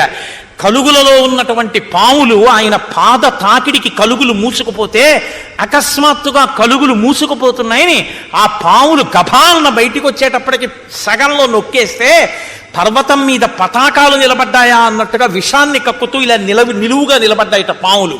అటువంటి స్థితిలో ఆ మహేంద్రగిరి పర్వత శిఖరముల మీద నిలబడినటువంటి స్వామి హనుమ సవేగవాన్ వేగ సమాహితాత్మ హరిప్రవీర పరవీరహంత మనస్సమాధాయ మహానుభావో జగామలంకాం మనసా మనస్వి. ఆయన ఇంకా శరీరంతో మహేంద్రగిరి పర్వత శిఖరముల మీద ఉన్నారు, కానీ ఎప్పుడెప్పుడు లంకాపట్టణానికి వెడతానా అన్న మానసికమైన ఉత్సాహము చేత ఆయన 100 యోజనములు దాటి మనసా లంకలో ప్రవేశించినారు అని ఆయన మనోజవం, ఆయన మనసుకున్న బలంతో ఆయన ఇంకా శారీరకంగా వెళ్ళాలి, మనసుతో లంక చేరిపోయారు. అంతటి గొప్ప తేజోమూర్తి హనుమ అని హనుమ శాప విమోచనంతో పరమ మంగళప్రదమైన వార్తతో కిష్కింధకాండని పూర్తి చేస్తారు. కిష్కింధకాండ పూర్తి చేసినప్పుడు ఈ శ్లోకాన్ని హనుమ గురించి విన్న వాళ్ళకి ఇదే లభిస్తుంది అని శాస్త్రవాక్కు. ఏది ఆయన పొందారు? సవేగవాన్ వేగ సమాహితాత్మ హరిప్రవీర పరవీరహంత మనస్సమాధాయ మహానుభావో జగామలంకాం మనసా మనస్వి. ఒక్కొక్కడికి చూడండి శరీరంలో మంచి బలం ఉంటుంది, కానీ ఒరే ఈ పని చేద్దాం రా అన్నారనుకోండి, అబ్బో చేయగలమండి కాలు జారిపోతే అంటాడు. అంటే మనసు బలహీనం. బలం ఉంటుంది కానీ వాడి బతుకంతా భయంతోనే సరిపోతుంది. ఒక్కొక్కడికి శరీర బలం ఉండదు. నిజానికి ఆయన శరీరంలో చాలా ఇబ్బందులు ఉంటాయి, కానీ ఆయన అసామాన్యమైనటువంటి పనులు చేస్తుంటాడు. ఎందుకంటే ఆయన మనసుకున్న బలం అటువంటిది. మనోజవం మరుతతుల్య వేగం. ఆ మనసుకి ఆ జవం, ఆ బలం ఉండాలి. ఆ మనోబలం ఎవడు పొందుతాడో వాడు సమస్యలకి పరిష్కారాన్ని సాధించుకోగలడు. కిష్కింధకాండ చివరలో మహర్షి మనసుతో చేరిపోయినటువంటి హనుమ యొక్క వైభవాన్ని కీర్తిస్తూ కిష్కింధకాండని పరిసమాప్తం చేశారు. రేపటి నుంచి సుందరకాండ ప్రారంభమవుతుంది. సుందరకాండ అద్భుతమైనటువంటి కాండ, ఉపాసన కాండ. అసలు స్వామి మహేంద్రగిరి పర్వత శిఖరముల మీద నించుని ఇక అక్కడి నుంచి బయలుదేరడానికి మొదలుపెట్టినటువంటి శ్లోకంలో రావణ అన్న చోట వా బీజాక్షరంతో మొదలు అత్యద్భుతమైనటువంటి కాండ సుందరకాండ. సుందరకాండే రేపు స్వామి బయలుదేరి ఆకాశ మార్గంలో బయలుదేరడాన్ని చూపిస్తారు మహర్షి. రేపటి నుంచి సుందరకాండని సమయాన్ని సక్రమంగా వినియోగించుకోవడం కోసం 6:30కి ప్రవచన ప్రారంభమైపోతుంది. అంటే ప్రవచనానికి ముందు చేసేటటువంటి ప్రార్థనా శ్లోకాలు కూడా 6:30కి ముందు అయిపోతాయి. అంటే గురువందనం అవి 6:20కే ప్రారంభింపబడతాయి. అంటే ఎట్టి పరిస్థితుల్లో సుందరకాండ జరిగిన 7 రోజులు ఈశ్వరానుగ్రహంతో 6:31 కూడా కాకుండా జాగ్రత్త పడే ప్రయత్నం చేద్దాం. ఎందుకంటే సుందరకాండ మహాసముద్రం. అది ఎంత చెప్పుకుంటామో అంతగా మనకి సీతారామ లక్ష్మణ హనుమల యొక్క అనుగ్రహం పరిపూర్ణంగా లభిస్తుంది. అంత గొప్ప కాండ. కాబట్టి రేపటి నుంచి అందరూ చక్కగా సమయానికి వచ్చి ఒక్క శ్లోకం కూడా విడిచిపెట్టుకోకుండా, అంటే నేను చెప్పానన్న అహంకారంతో చెప్పట్లేదు, చక్కగా మీకు భక్తి కలిగిన వారు కాబట్టి చెప్తున్నాను, సుందరకాండని పరిపూర్ణంగా విని మనందరం ధరిద్దాం. అలా చెప్పగలిగినటువంటి శక్తిని నాకు రామచంద్రమూర్తి కటాక్షించుగాక అని రామచంద్రమూర్తి పాదములు పట్టి ప్రార్థన చేస్తూ, అందున ఈ 7 రోజులు సుందరకాండ జరిగేటప్పుడు చాలా గొప్ప గొప్ప విశేష కార్యక్రమాలు జరుగుతాయి. హనుమ సింధూరము చేత అర్చింపబడతారు, గణపతి సింధూరము చేత అర్చింపబడతారు. రేపటి రోజున చాలా అపురూపమైనటువంటి పూజ. స్వామికి గరికతో, వినాయకుడికి ఎర్రటి పువ్వులతో పూజ చెయ్యమని ఆయన్ని, ఎర్ర పూలతో సింధూరంతో పూజ చెయ్యాలి. ఈ మూడింటితోటి విశేష ద్రవ్యాలతో హనుమకి సహస్రనామార్చన జరుగుతుంది. 108 కొబ్బరికాయలు కొడతారు, 16 కొబ్బరికాయలు నిలబడి కొడతారు. వినాయకుడి దగ్గర కార్యసిద్ధికి ఎప్పుడూ కూడా నిలబడి కొబ్బరికాయ కొట్టండి అని శాస్త్రం. కాబట్టి నిలబడి 16 కాయలు కొడతారు. అది చాలా గొప్పగా ఉంటుంది ఆ పూజ. రేపు మీ అందరూ కూడా చక్కగా ఆ పూజని కూడా చూసి విఘ్నేశ్వరుడి యొక్క అనుగ్రహాన్ని పొందవచ్చు. రేపు 8 గంటలకి ఒక ప్రత్యేక ప్రసంగం చేస్తాను. మనం ప్రతి వాళ్ళకి నోటికొచ్చి ఉండాలి ఒక శ్లోకం ఒకటి, అది రాకుండా అసలు ఎవ్వరూ ఉండకూడదు. సుముఖశ్చైకదంతశ్చ కపిలో గజకర్ణక లంబోదరశ్చ వికటో విఘ్నరాజో గణాధిప ధూమకేతుర్గణాధ్యక్ష పాలచంద్రో గజానన వక్రతుండ శూర్పకర్ణో హేరంబ స్కందపూర్వజ షోడశైతాని నామాని ఎప్పటే చుణియాదపి విద్యారంభే వివాహే చ ప్రవేశే నిర్గమేస్తథ సంగ్రామే సర్వకార్యేషు విఘ్నస్తస్య నజాయతే. 16 నామాలతో పిలిచారు వినాయకుడిని. ఎందుకు ఆ 16 నామాలతో పిలవలసి వచ్చింది, దానికి ఎందుకంత గొప్ప విషయాన్ని ప్రతిపాదన చేశారు. నేను ఆ 16 నామాల గురించి మీకు కనీసం అందులో కొన్ని నామాల గురించి అయినా 16 ఒకవేళ నేను పూర్తి చేయలేకపోతే చెప్తే వినాయకుని యొక్క పరిపూర్ణమైన అనుగ్రహం లభిస్తుంది. వినాయకుని యొక్క అనుగ్రహం లభిస్తే కార్యానికి అడ్డుపడినటువంటి విఘ్నం తొలగిపోతుంది, కార్యహాని జరగదు, సంకల్పాలు నెరవేరుతాయి. కాబట్టి రేపు ఉదయం 8 గంటలకి వినాయక తత్వం మీద ఒక ప్రత్యేక ప్రసంగం చేస్తాను. కాబట్టి మీలో అవకాశం ఉన్నవారు చక్కగా 8 గంటలకు వచ్చి ఆ ప్రసంగాన్ని వినండి. ప్రసంగం అయిపోయిన తర్వాత వినాయకుడికి విశేషార్చన ఉంటుంది, చక్కగా ఆ అర్చనలో పాల్గొనండి. మనందరం రోజు రామనామం చెప్తున్నాం, కానీ ఇవాళ ప్రత్యేకించి రామనామాన్ని విడిచిపెట్టవద్దు. ఎందుకంటే కిష్కింధకాండ పూర్తి చేసి స్వామి హనుమకి శాప విమోచనం జరిగి సంతోషంగా ఉన్నారు కనుక రామనామం యొక్క కీర్తన ఎంతో ఆనందదాయకం అవుతుంది. కాబట్టి ఇవాళ నైమిత్తిక తిథి, చాలా గొప్ప తిథి, నృసింహ జయంతి కనుక మీతో నేను ప్రతిపాదన చేసినట్టుగా 11 మార్లు ఇది చెప్పిన తరువాత మనం విష్ణు సహస్రనామ స్తోత్రాన్ని, లక్ష్మీ అష్టోత్తరాన్ని పఠించి ప్రసాదం స్వీకరించి చందన చర్చితుడైనటువంటి స్వామి దర్శనం చేసుకుని తరించి పెడదాం. ఆయన చల్లబడతాడు. ఇవాళ చందనం తగిలితే చల్లబడిన మూర్తిని చూస్తే మన మనసులు చల్లబడతాయి, అంటే మన కోరికలు తీరుతాయి అని. ఏవి మన కోరికలు తీరితే మంచిదో ఈశ్వరుడు తీరుస్తాడు తప్ప నేను అమెరికా అధ్యక్షుడిని అయిపోవాలని చూశానండి అవలేదేమని నన్ను అడగద్దు, తెలిసిందా? దారి నుంటిగ నడచు వారికి తోడు నీడే రామనామము, గౌరికిది ఉపదేశ నామము, కమలజుడు జపించు నామము, వాదభేదాతీతమగు వైరాగ్యమే శ్రీరామనామము, భక్తితో భజించు వారికి ముక్తి నొసగును రామనామము, భగవదర్పిత కర్మ పరులకు పట్టుబడు శ్రీరామనామము,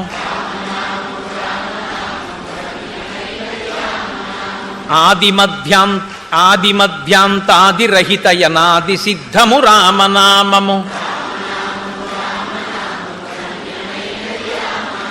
సకల జీవులలోన వెలిగే సాక్షిభూతము రామనామము,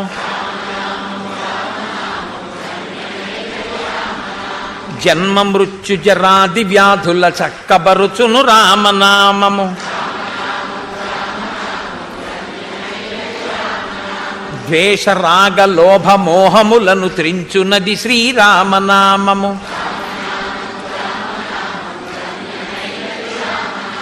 ఆంజనేయుని వంటి భక్తులకాశ్రయము శ్రీరామనామము, సృష్టి స్థితి లయ కారణం బగు సూక్ష్మరూపము రామనామము,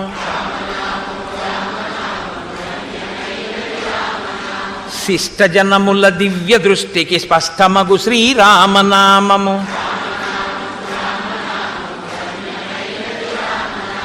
సాంఖ్యమిరిగెడి తత్వ విధులకు సాధనము శ్రీరామనామము.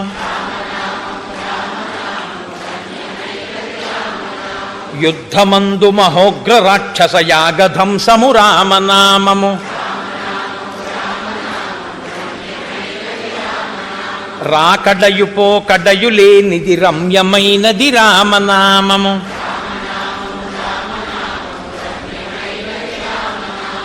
ఆత్మ సంయమ యోగ సిద్ధికి ఆయుధము శ్రీరామనామము.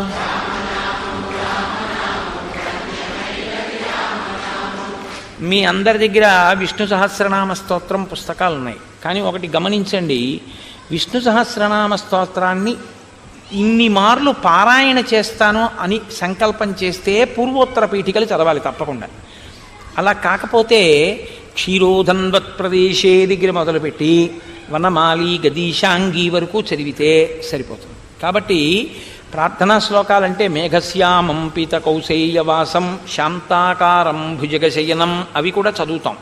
కాబట్టి మీరు ఆ ఒరవడిలో చదవండి. నేను చదువుతుంటాను, నాతో కలిపి చదివేయచ్చు. మీ అందరికీ విష్ణు సహస్రం వచ్చిందే కాబట్టి అది నేనని మీరు అనక్కర్లేదు. కానీ ఇది శృంగగిరి పీఠం. శృంగగిరి పీఠానికి దీనికి అభేదం.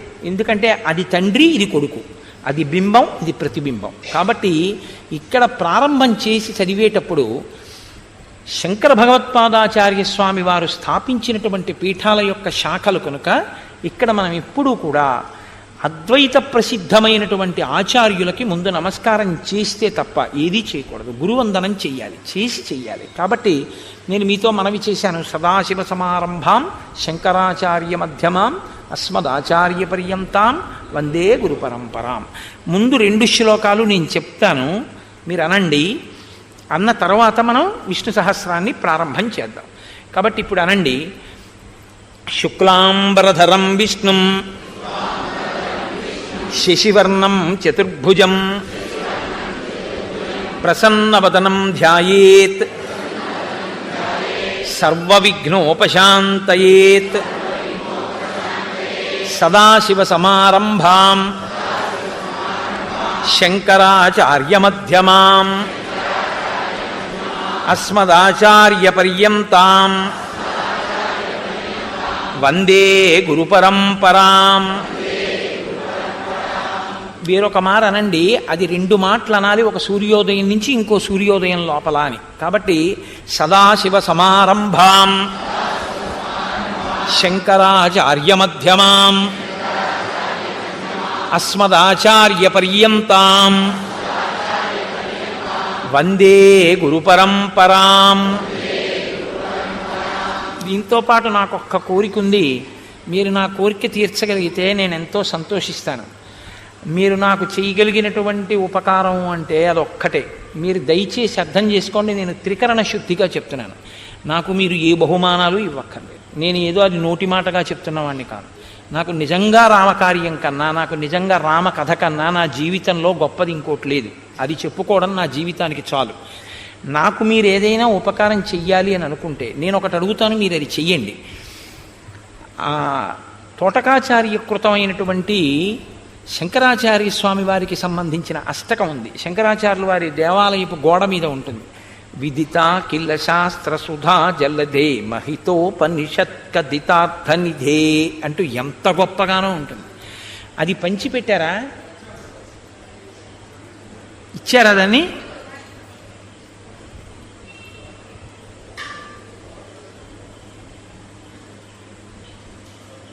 ఇంకా తయారవుతోంది. తోటకాష్టకం ఇక్కడ కూడా అందరికీ ఇవ్వండి, కొంచెం భారీగా తయారు చేయించి. ఆ తోటకాష్టకం మీ అందరికీ ఆ ప్రతులు అందుతాయమ్మా. మన అందరం కూడా శంకరాచార్య స్వామి వారి పీఠాల్లో ఒక మర్యాద ఉంటుంది. ఏంటంటే కార్యక్రమం అయిపోయాక శంకర భగవత్పాదులకి కూడా ఇక్కడ నీరాజనం ఇచ్చి మనం ఏం చేయాలంటే గురువందనం చిట్ట చివర అందరం కలిసి అలా చెయ్యాలి. ఎందుకంటే గురుపాదుకలకి చేసేటప్పుడు పై వస్త్రం లేకుండా చేస్తాం. కానీ విదితాకిల శాస్త్ర సుధాజలదే చెప్తే వంగి భూమిని ముట్టుకుంటాం కుడి చేత్తో. అది మీరు ఆ ప్రతులు అందిన తర్వాత నేను ప్రతిరోజు ఒక్క 4-5 రోజుల పాటు దాన్ని చదివించి నమస్కారం చేయిస్తాను. చక్కగా సుందరకాండ మధ్యలో అది అందే ప్రయత్నం చేస్తే ప్రతిరోజు మనం తోటకాష్టకంతో అందరం కంఠం కలిపి చదివి నమస్కరిస్తే ఇన్ని కంఠాలతో తోటకాష్టకం వింటే అదొక్కటే నేను కోరుకునేటటువంటి ప్రతిఫలం. ఇంతమంది కలిసి చదివితే నేను పొంగిపోతాను. ఇవాళ వెళ్ళేటప్పుడు అందరికీ తోటకాష్టకం ఇస్తారు, మీరు ఇంటి దగ్గర కూడా చదవండి. నేను 1-2 రోజులు పోయిన తర్వాత ప్రతిరోజు ఆ తోటకాష్టకం చేయిస్తాను. ఇంకెంత, ఇంకొక 14 రోజులేగా. 14వ రోజు పట్టాభిషేక సర్గ కాబట్టి 13 రోజులు ఏ ప్రసంగం ఉండేది. కాబట్టి సుందరకాండ, యుద్ధకాండ 7, 6, 13, 14వ రోజున పట్టాభిషేకమే. కాబట్టి చక్కగా మనం ఈ కాలాన్ని సద్వినియోగం చేసుకుని శంకర భగవత్పాదులకి తోటకాష్టకంతో నమస్కరిద్దాం. ఇప్పుడు మంచిదే, ఇవాళ ఇస్తున్నారా? ఇప్పుడు స్వామి ప్రార్థనా శ్లోకాలు చెప్పండి, కలిపి చెప్పండి.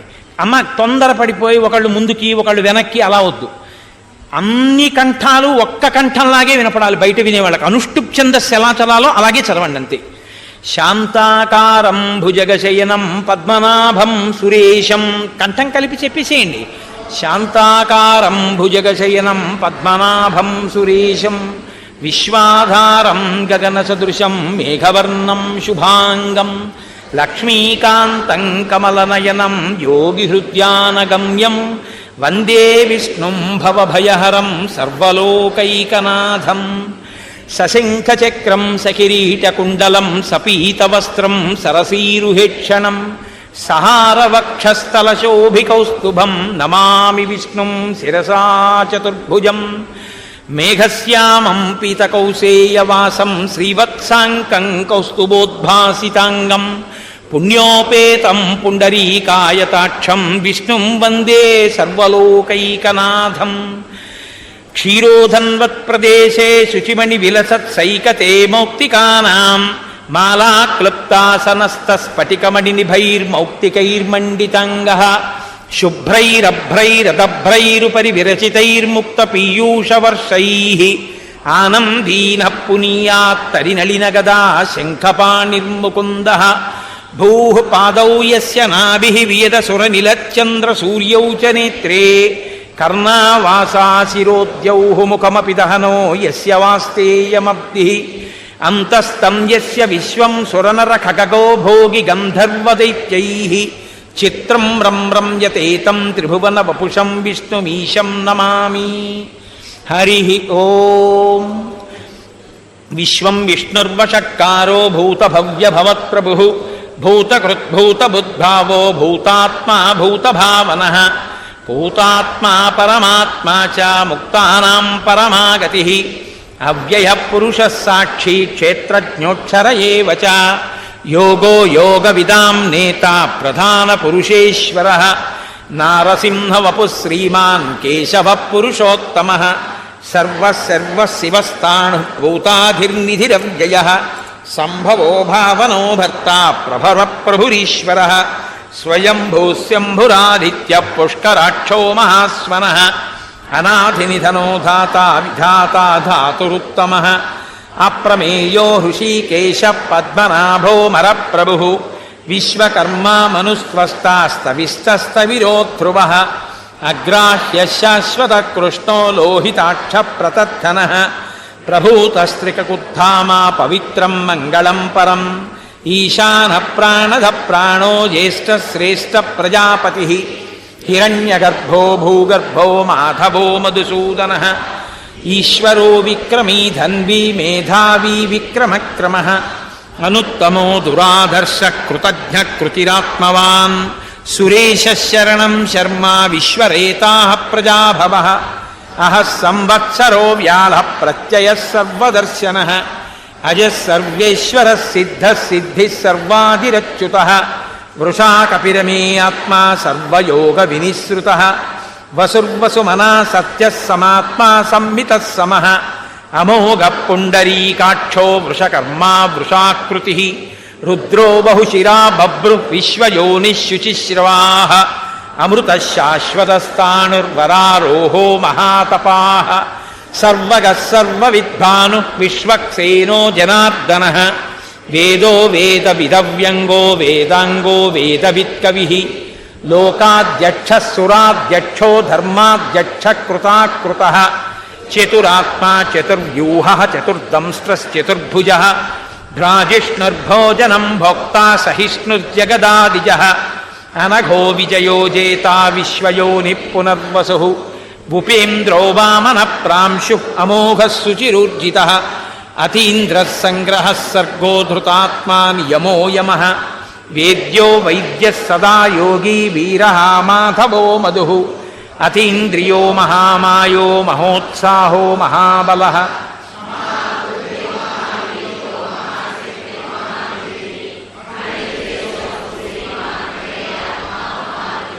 మహేశ్వాసో మహీభర్తా శ్రీనివాసः సతాంగతిః అనిరుద్ధः సురానందో గోవిందో గోవిదాంపతిః మరీచిర్దమనో హంసः సుపర్ణో భుజగోత్తమః హిరణ్యనాభः సుతపాః పద్మనాభः ప్రజాపతిః అమృత్యుః సర్వదృక్సింహः సంధాతా సంధిమాన్ స్థిరः అజో దుర్మర్షణः శాస్తా విశ్రుతాత్మా సురారిః గురుర్గురుతమో ధామ సత్యః సత్యపరాక్రమః నిమిషో నిమిషస్వగ్రీవాచస్పతిరుదారదీః అగ్రణీర్గ్రామణీ శ్రీమాన్ న్యాయో నేతా సమీరణః సహస్రమూర్ధా విశ్వాత్మా సహస్రాక్షः సహస్రపాత్ ఆవర్తనో నివృత్తాత్మా సంవృతః సంప్రమర్థనః అహః సంవర్తకో వహ్ని అనిలోధరణీధరः సుప్రసాద ప్రసన్నాత్మా విశ్వసృగ్విశ్వభుగ్విభుః సత్కర్తా సత్కృతః సాధు జహ్నుర్నారాయణో నరః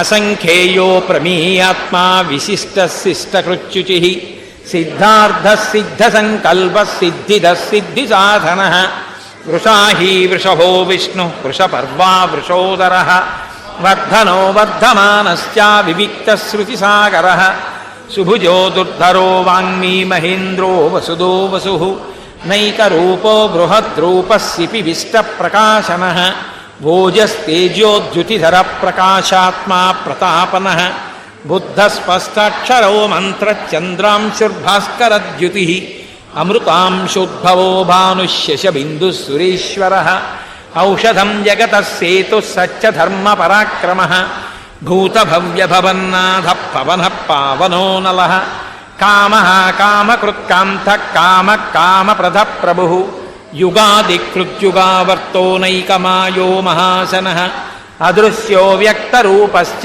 సహస్రజిదనంతజిత్ ఇష్టో విశిష్టశిష్టేష్టः శిఖండీ నహుషో వృషः క్రోధः క్రోధకృత్కర్తా విశ్వబాహుర్మహీధరः అచ్యుత ప్రదిత ప్రాణ ప్రాణదో వాసవానుజః స్కంద స్కందధరో ధుర్యో వరదో వాయువాహనః వాసుదేవో బృహద్భాను ఆదిదేవ పురందరః అశోకస్తారణస్తారः శౌరः శౌరిర్జనీశ్వరः అనుకూలः శతావర్త పద్మీ పద్మనిభేక్షణः పద్మనాభో అరవిందాక్ష పద్మగర్భశరీరభృత్ మహర్దిబుద్ధో వృద్ధాత్మా మహాక్షో గరుడధ్వజః అతులశరభో భీమః సమయజ్ఞో హవిర్హరిః సర్వలక్షణలక్షణ్యో లక్ష్మీవాన్ సమితింజయః విక్షరో రోహితో మార్గో హేతుర్దామోదరः సహః మహీధరో మహాభాగో వేగవానమితాశనః ఉద్భవక్షోభణో దేవ శ్రీగర్భ పరమేశ్వరः కరణం కారణం కర్తా వికర్తా గహనో గుహః వ్యవసాయో వ్యవస్థానః సంస్థానస్థానదో ధ్రువః పరద్భిప్పశమస్పష్టతుష్టపుష్టసుభీక్షణः రామో విరామో విరజో మార్గో నేయో నయో నయః వీరశక్తిమతాం శ్రేష్టో ధర్మో ధర్మవిదుత్తమః వైకుంఠపురుష ప్రాణ ప్రాణద ప్రణమ పృదు హిరణ్యగర్భశత్రుఘ్నో వ్యాప్తో వాయురదోక్షజః ఋతుః సుదర్శన కాల పరమేష్టి పరిగ్రహः ఉగ్రः సంవత్సరో దక్షో విశ్రామో విశ్వదక్షిణः విస్తారస్తావరస్తాణు ప్రమాణం బీజమవ్యయం అర్ధోనర్ధో మహాకోశో మహాభోగో మహాధనః అనిర్విణ్ణస్తవిష్టో భూః ధర్మయూపో మహామకః నక్షత్రనేమిర్నక్షత్రీ క్షమక్షామः సమీహనः యజ్ఞయుజ్యో మహేజ్యశ్చ క్రతుః సత్రం శతాంగతిః సర్వదర్శీ నివృత్తాత్మా సర్వజ్ఞో జ్ఞానముత్తమం సువృతः సుముఖः సూక్ష్మः సుఘోషः సుఖదः సుహృత్ మనోహరో జితక్రోధో వీరబాహుర్విదారణః స్వాపనస్వశో వ్యాపీ నైకాత్మా నైకకర్మకృత్ వత్సరో వత్సలో వత్సీరత్నగర్భో ధనీశ్వరః ధర్మకృద్ధర్మకృద్ధర్మీ సదసక్షరమక్షరం అవిజ్ఞాత సహస్రాంశు విధాత కృతలక్షణః గభస్తినేమి సత్వస్తసిన్హో భూతమహేశ్వరః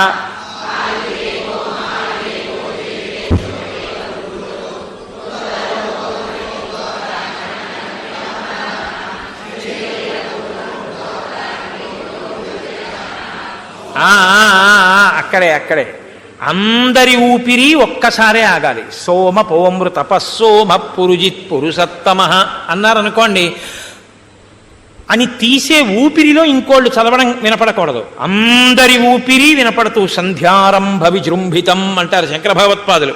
ఆ నిశ్శబ్దం మాట అవ్వాలి.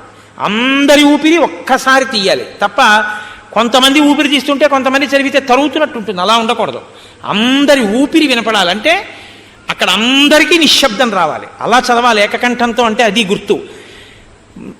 నిశ్శబ్దంలో కొంతమంది చదువుతున్నారంటే చెక్ చేసుకోవాలి, వాళ్ళని వాళ్ళు ఆప్ చేసుకోవాలని గుర్తు. ఇప్పుడు చెప్పండి మళ్ళీ. హరి ఓం సోమ పోమృ తపస్సోమ పురుజిత్ పురుషత్తమః యోజయ సత్యసంధోదాశార్హ సాత్వతాం పతిః జీవో వినయితా సాక్షీ ముకుందో అమిత విక్రమః అంబో నిధిరనంతాత్మా మహోదధిశయోంతకః అజో మహార్హ స్వాభావ్యోజితామిత్ర ప్రమోదనః ఆనందో నందనో నందః సత్యధర్మా త్రివిక్రమః మహర్షి కపిలాచార్య కృతజ్ఞో మేదినీపతిః త్రిపదస్త్రిదశాధ్యక్ష మహాశృంగ కృతాంతకృత్ మహావరాహో గోవిందః సుషేణ కనకాంగదీ గుహ్యో గభీరో గహనో గుప్తశ్చక్రగదాధరః వేదాస్వాంగోజితకృష్ణో దృఢః సంకర్షణోచ్యుతః వరుణో వారుణో వృక్ష పుష్కర మహామనాః భగవాన్ భగవానందీవనమాలీ హలాయుధః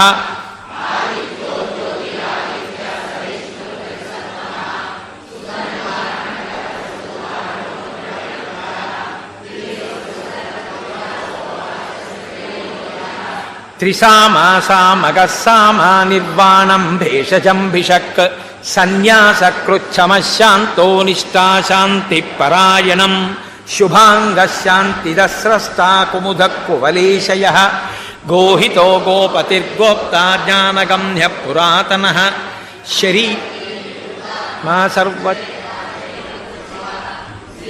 సవక్షాః శ్రీవాస శ్రీపతి శ్రీమతాంబరః శ్రీశ శ్రీనివాస శ్రీనిధి శ్రీవిభావనః శ్రీకర శ్రీమాన్ లోకత్రయాశ్రయః స్వక్షస్వంగశతానందో నందిర్జ్యోతిర్గణేశ్వరః విజితాత్మా విధేయాత్మా సత్కీర్తిశ్చిన్న సంత్యజః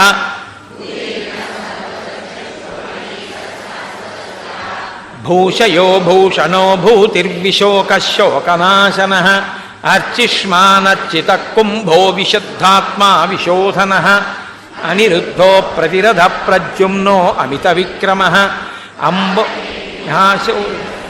శూరజనీశ్వరః త్రిలోకాత్మా త్రిలోకేశ కేశవ కేశిహా హరిః కామదేవ కామపాల కామీకాంత కృతాగమః అనిర్దేశ్య వపుర్విష్ణుర్వీరోనంతో ధనంజయః బ్రహ్మణ్యో బ్రహ్మకృద్బ్రహ్మా బ్రహ్మ బ్రహ్మ వివర్ధనః బ్రహ్మవిద్బ్రాహ్మణో బ్రహ్మీ బ్రహ్మజ్ఞో బ్రాహ్మణ ప్రియః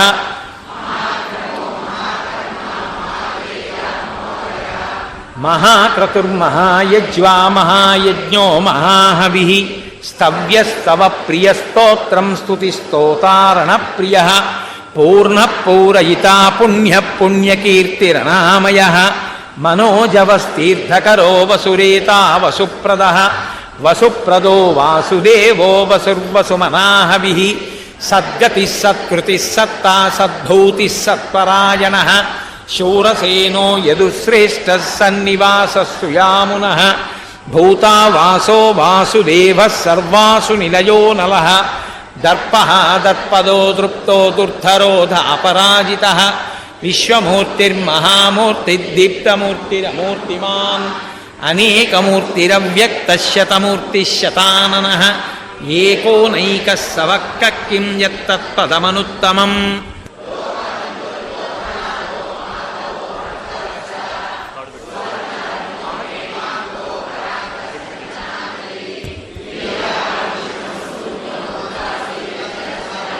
అమానీమానదో మాన్యోద్వామి త్రిలోకధృత్ సుమేధామేధజోధన్యः సత్యమేధాధరాధరः తేజో వృషోద్యుతిధరः సర్వశస్త్రభృతాంబరः ప్రగ్రహో నిగ్రహో వ్యగ్రో నైకశృంగో గదాగ్రజः చతుర్మూర్తిశ్చతుర్బాహుః చతుర్వ్యూహः చతుర్గతిः చతురాత్మా చతుర్భావः చతుర్వేద విదేకపాత్ సమావర్తో నివృత్తాత్మా దుర్జయో దురతిక్రమః దుర్లభో దుర్గమో దుర్గో దురావాసో దురారిహ శుభాంగో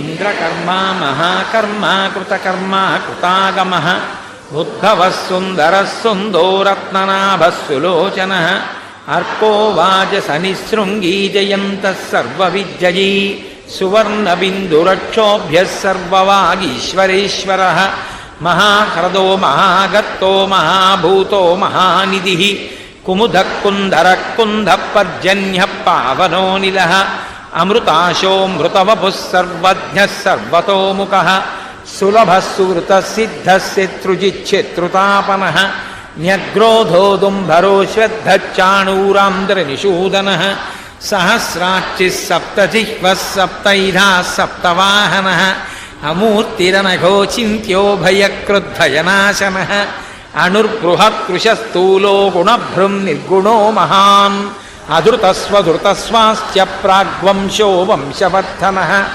భారభృత్కథితో యోగీ యోగీశः సర్వకామదः ఆశ్రమశ్రమణక్షామः సువర్ణో వాయువాహనः ఓ ధనుర్వేదో దండో దమయితాదమః అపరాజితः సర్వసహో నియంతా నియమో యమః సత్యవాన్ సాత్వికः సత్యः సత్యధర్మపరాయణः ప్రియార్హోర్హ ప్రియకృత్ప్రీతివర్ధనः విహాయ స గతిర్జ్యోతిः సురుచిర్హుతభుగ్విభుః రవిర్విరోచనः సూర్యः సవితారవిలోచనः అనంతో హుతభుగ్భోక్తా సుఖదో నైకదోగ్రజः అనిర్విణ్ణः సదామర్షీలోకాధిష్టానమద్భుతः సనాతనతమః కపిలः కపిరవ్యయः స్వస్తిదः స్వస్తికృత్స్వస్తి స్వస్తిభుక్ స్వస్తి దక్షిణः అరౌద్రకుండలీ చక్రీ విక్రమ్యూర్జితశాసనः శబ్దాతిగः శబ్దసహ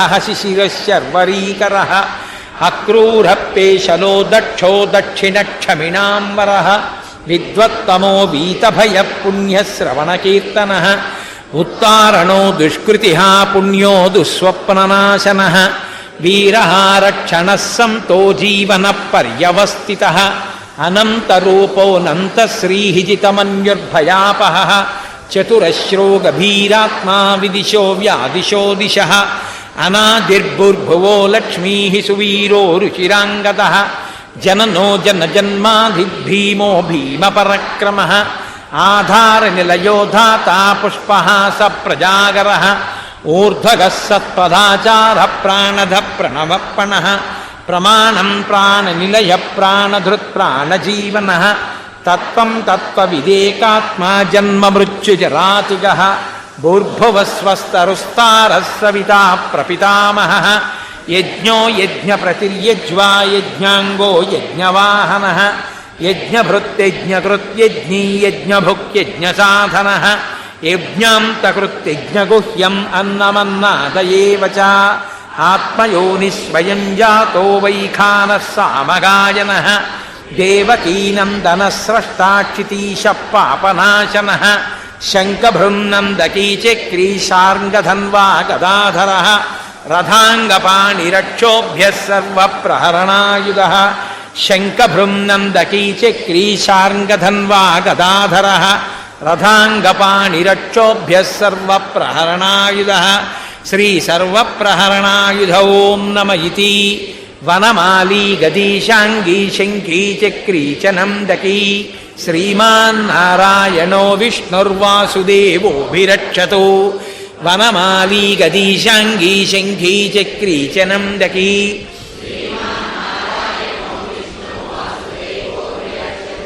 ఓం భగవన్నారాయణాభిమతానురూపస్వరూపరూపగుణ ఐశ్వర్యశీలాధి అనవధికాతిశ అసంఖ్యేయ కళ్యాణగుణగణాం పద్మవనాలయాం భగవతీం శ్రియం దేవీం నిత్యానపాయనీం నిరవద్యాం దేవదేవ దివ్యమహిషీం అఖిలజగన్మాతరం అస్మన్మాతరం అశరణ్యశరణ్యాం అనన్యశరణశరణమహం ప్రపద్యే వందే పద్మకరాం ప్రసన్నవదనాం సౌభాగ్యదాం భాగ్యదాం హస్తాభ్యామభయప్రదాం మణిగణైః నానావిధైర్భూషితాం భక్తాభీష్టఫలప్రదాం హరిహర బ్రహ్మాదిభిः సేవితాం పార్శ్వే పంకజశంఖపద్మనిధిభిः తాం సదాశక్తిభిः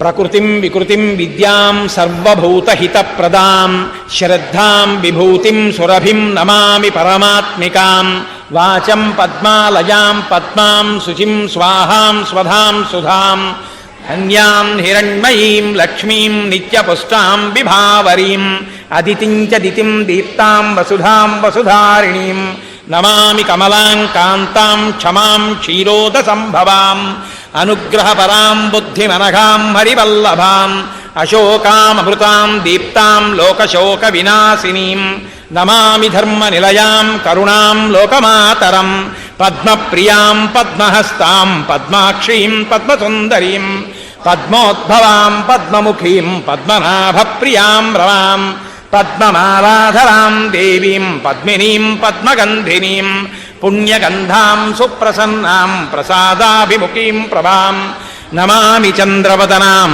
చంద్రాం చంద్రసహోదరీం చతుర్భుజాం చంద్రరూపాం ఇందిరామిందుశీతలాం ఆహ్లాదజననీం పుష్టిం శివాం శివకరీం సతీం విమలాం విశ్వజననీం తుష్టిం దారిద్ర్యనాశినీం ప్రీతిపుష్కరిణీం శాంతాం శుక్లమాల్యాంబరాం శ్రియం భాస్కరీం బిల్వనిలయాం వరారోహాం యశస్వినీం వసుంధరాముదారాంగాం హరిణీం హేమమాలినీం ధనధాన్యకరీం సిద్ధిం శ్రైణ సౌమ్యాం శుభప్రదాం నృపవేశ్మగతానందాం వరలక్ష్మీం వసుప్రదాం శుభాం హిరణ్యప్రాకారాం సముద్రతనయాం జయాం నమామి మంగళాం దేవీం విష్ణుభక్షస్థలస్థితాం విష్ణుపత్నీం ప్రసన్నాక్షీం నారాయణ సమాశ్రితాం దారిద్ర్యధ్వంసినీం దేవీం సర్వోపద్రవనాశినీం త్రికాలజ్ఞానసంపన్నాం నమామి భువనేశ్వరీం లక్ష్మీం క్షీరసముద్రరాజతనయాం శ్రీరంగధామేశ్వరీం దాసీభూత సమస్తదేవ వనితాం లోకైకదీపాంకురాం శ్రీమన్మందకటాక్షలబ్ధ విభవద్బ్రహ్మేంద్ర గంగాధరాం త్వాం త్రైలోక్యకుటుంబినీం సరసిజాం వందే ముకుంద ప్రియాం మాతర్నమామి కమలే కమలాయతాక్షి శ్రీవిష్ణుహృత్కమలవాసిని విశ్వమాతః క్షీరోదజే కమలకోమలగద్భగౌరీ లక్ష్మీ ప్రసీద సతతం నమతాం శరణ్యే. సర్వం శ్రీ లక్ష్మీనారాయణ పరబ్రహ్మార్పణమస్తు. మంగళాశాసనపరై పదాచార్య పురోగమై సర్వైశ్చ పూర్వైరాచార్యై తత్కృతాయాస్తు మంగళం. మంగళం కోసలేంద్రాయ వహనీయ గుణాత్మనే చక్రవర్తి తనూజాయ సర్వభౌమాయ మంగళం. ఉమాకాంతాయ కాంతాయ కామితార్థప్రదాయినే శ్రీగిరీశాయ దేవాయ మలినాథాయ మంగళం. కరచరణకృతం వా కర్మవాక్కాయజం వా శ్రవణనైనజం వా మానసం వాపరాధం విహితం వా సర్వమేత్తక్షమస్వ. శివ శివ కరుణాబ్ధే శ్రీ మహాదేవ శంభో. సర్వం శ్రీ ఉమామహేశ్వర.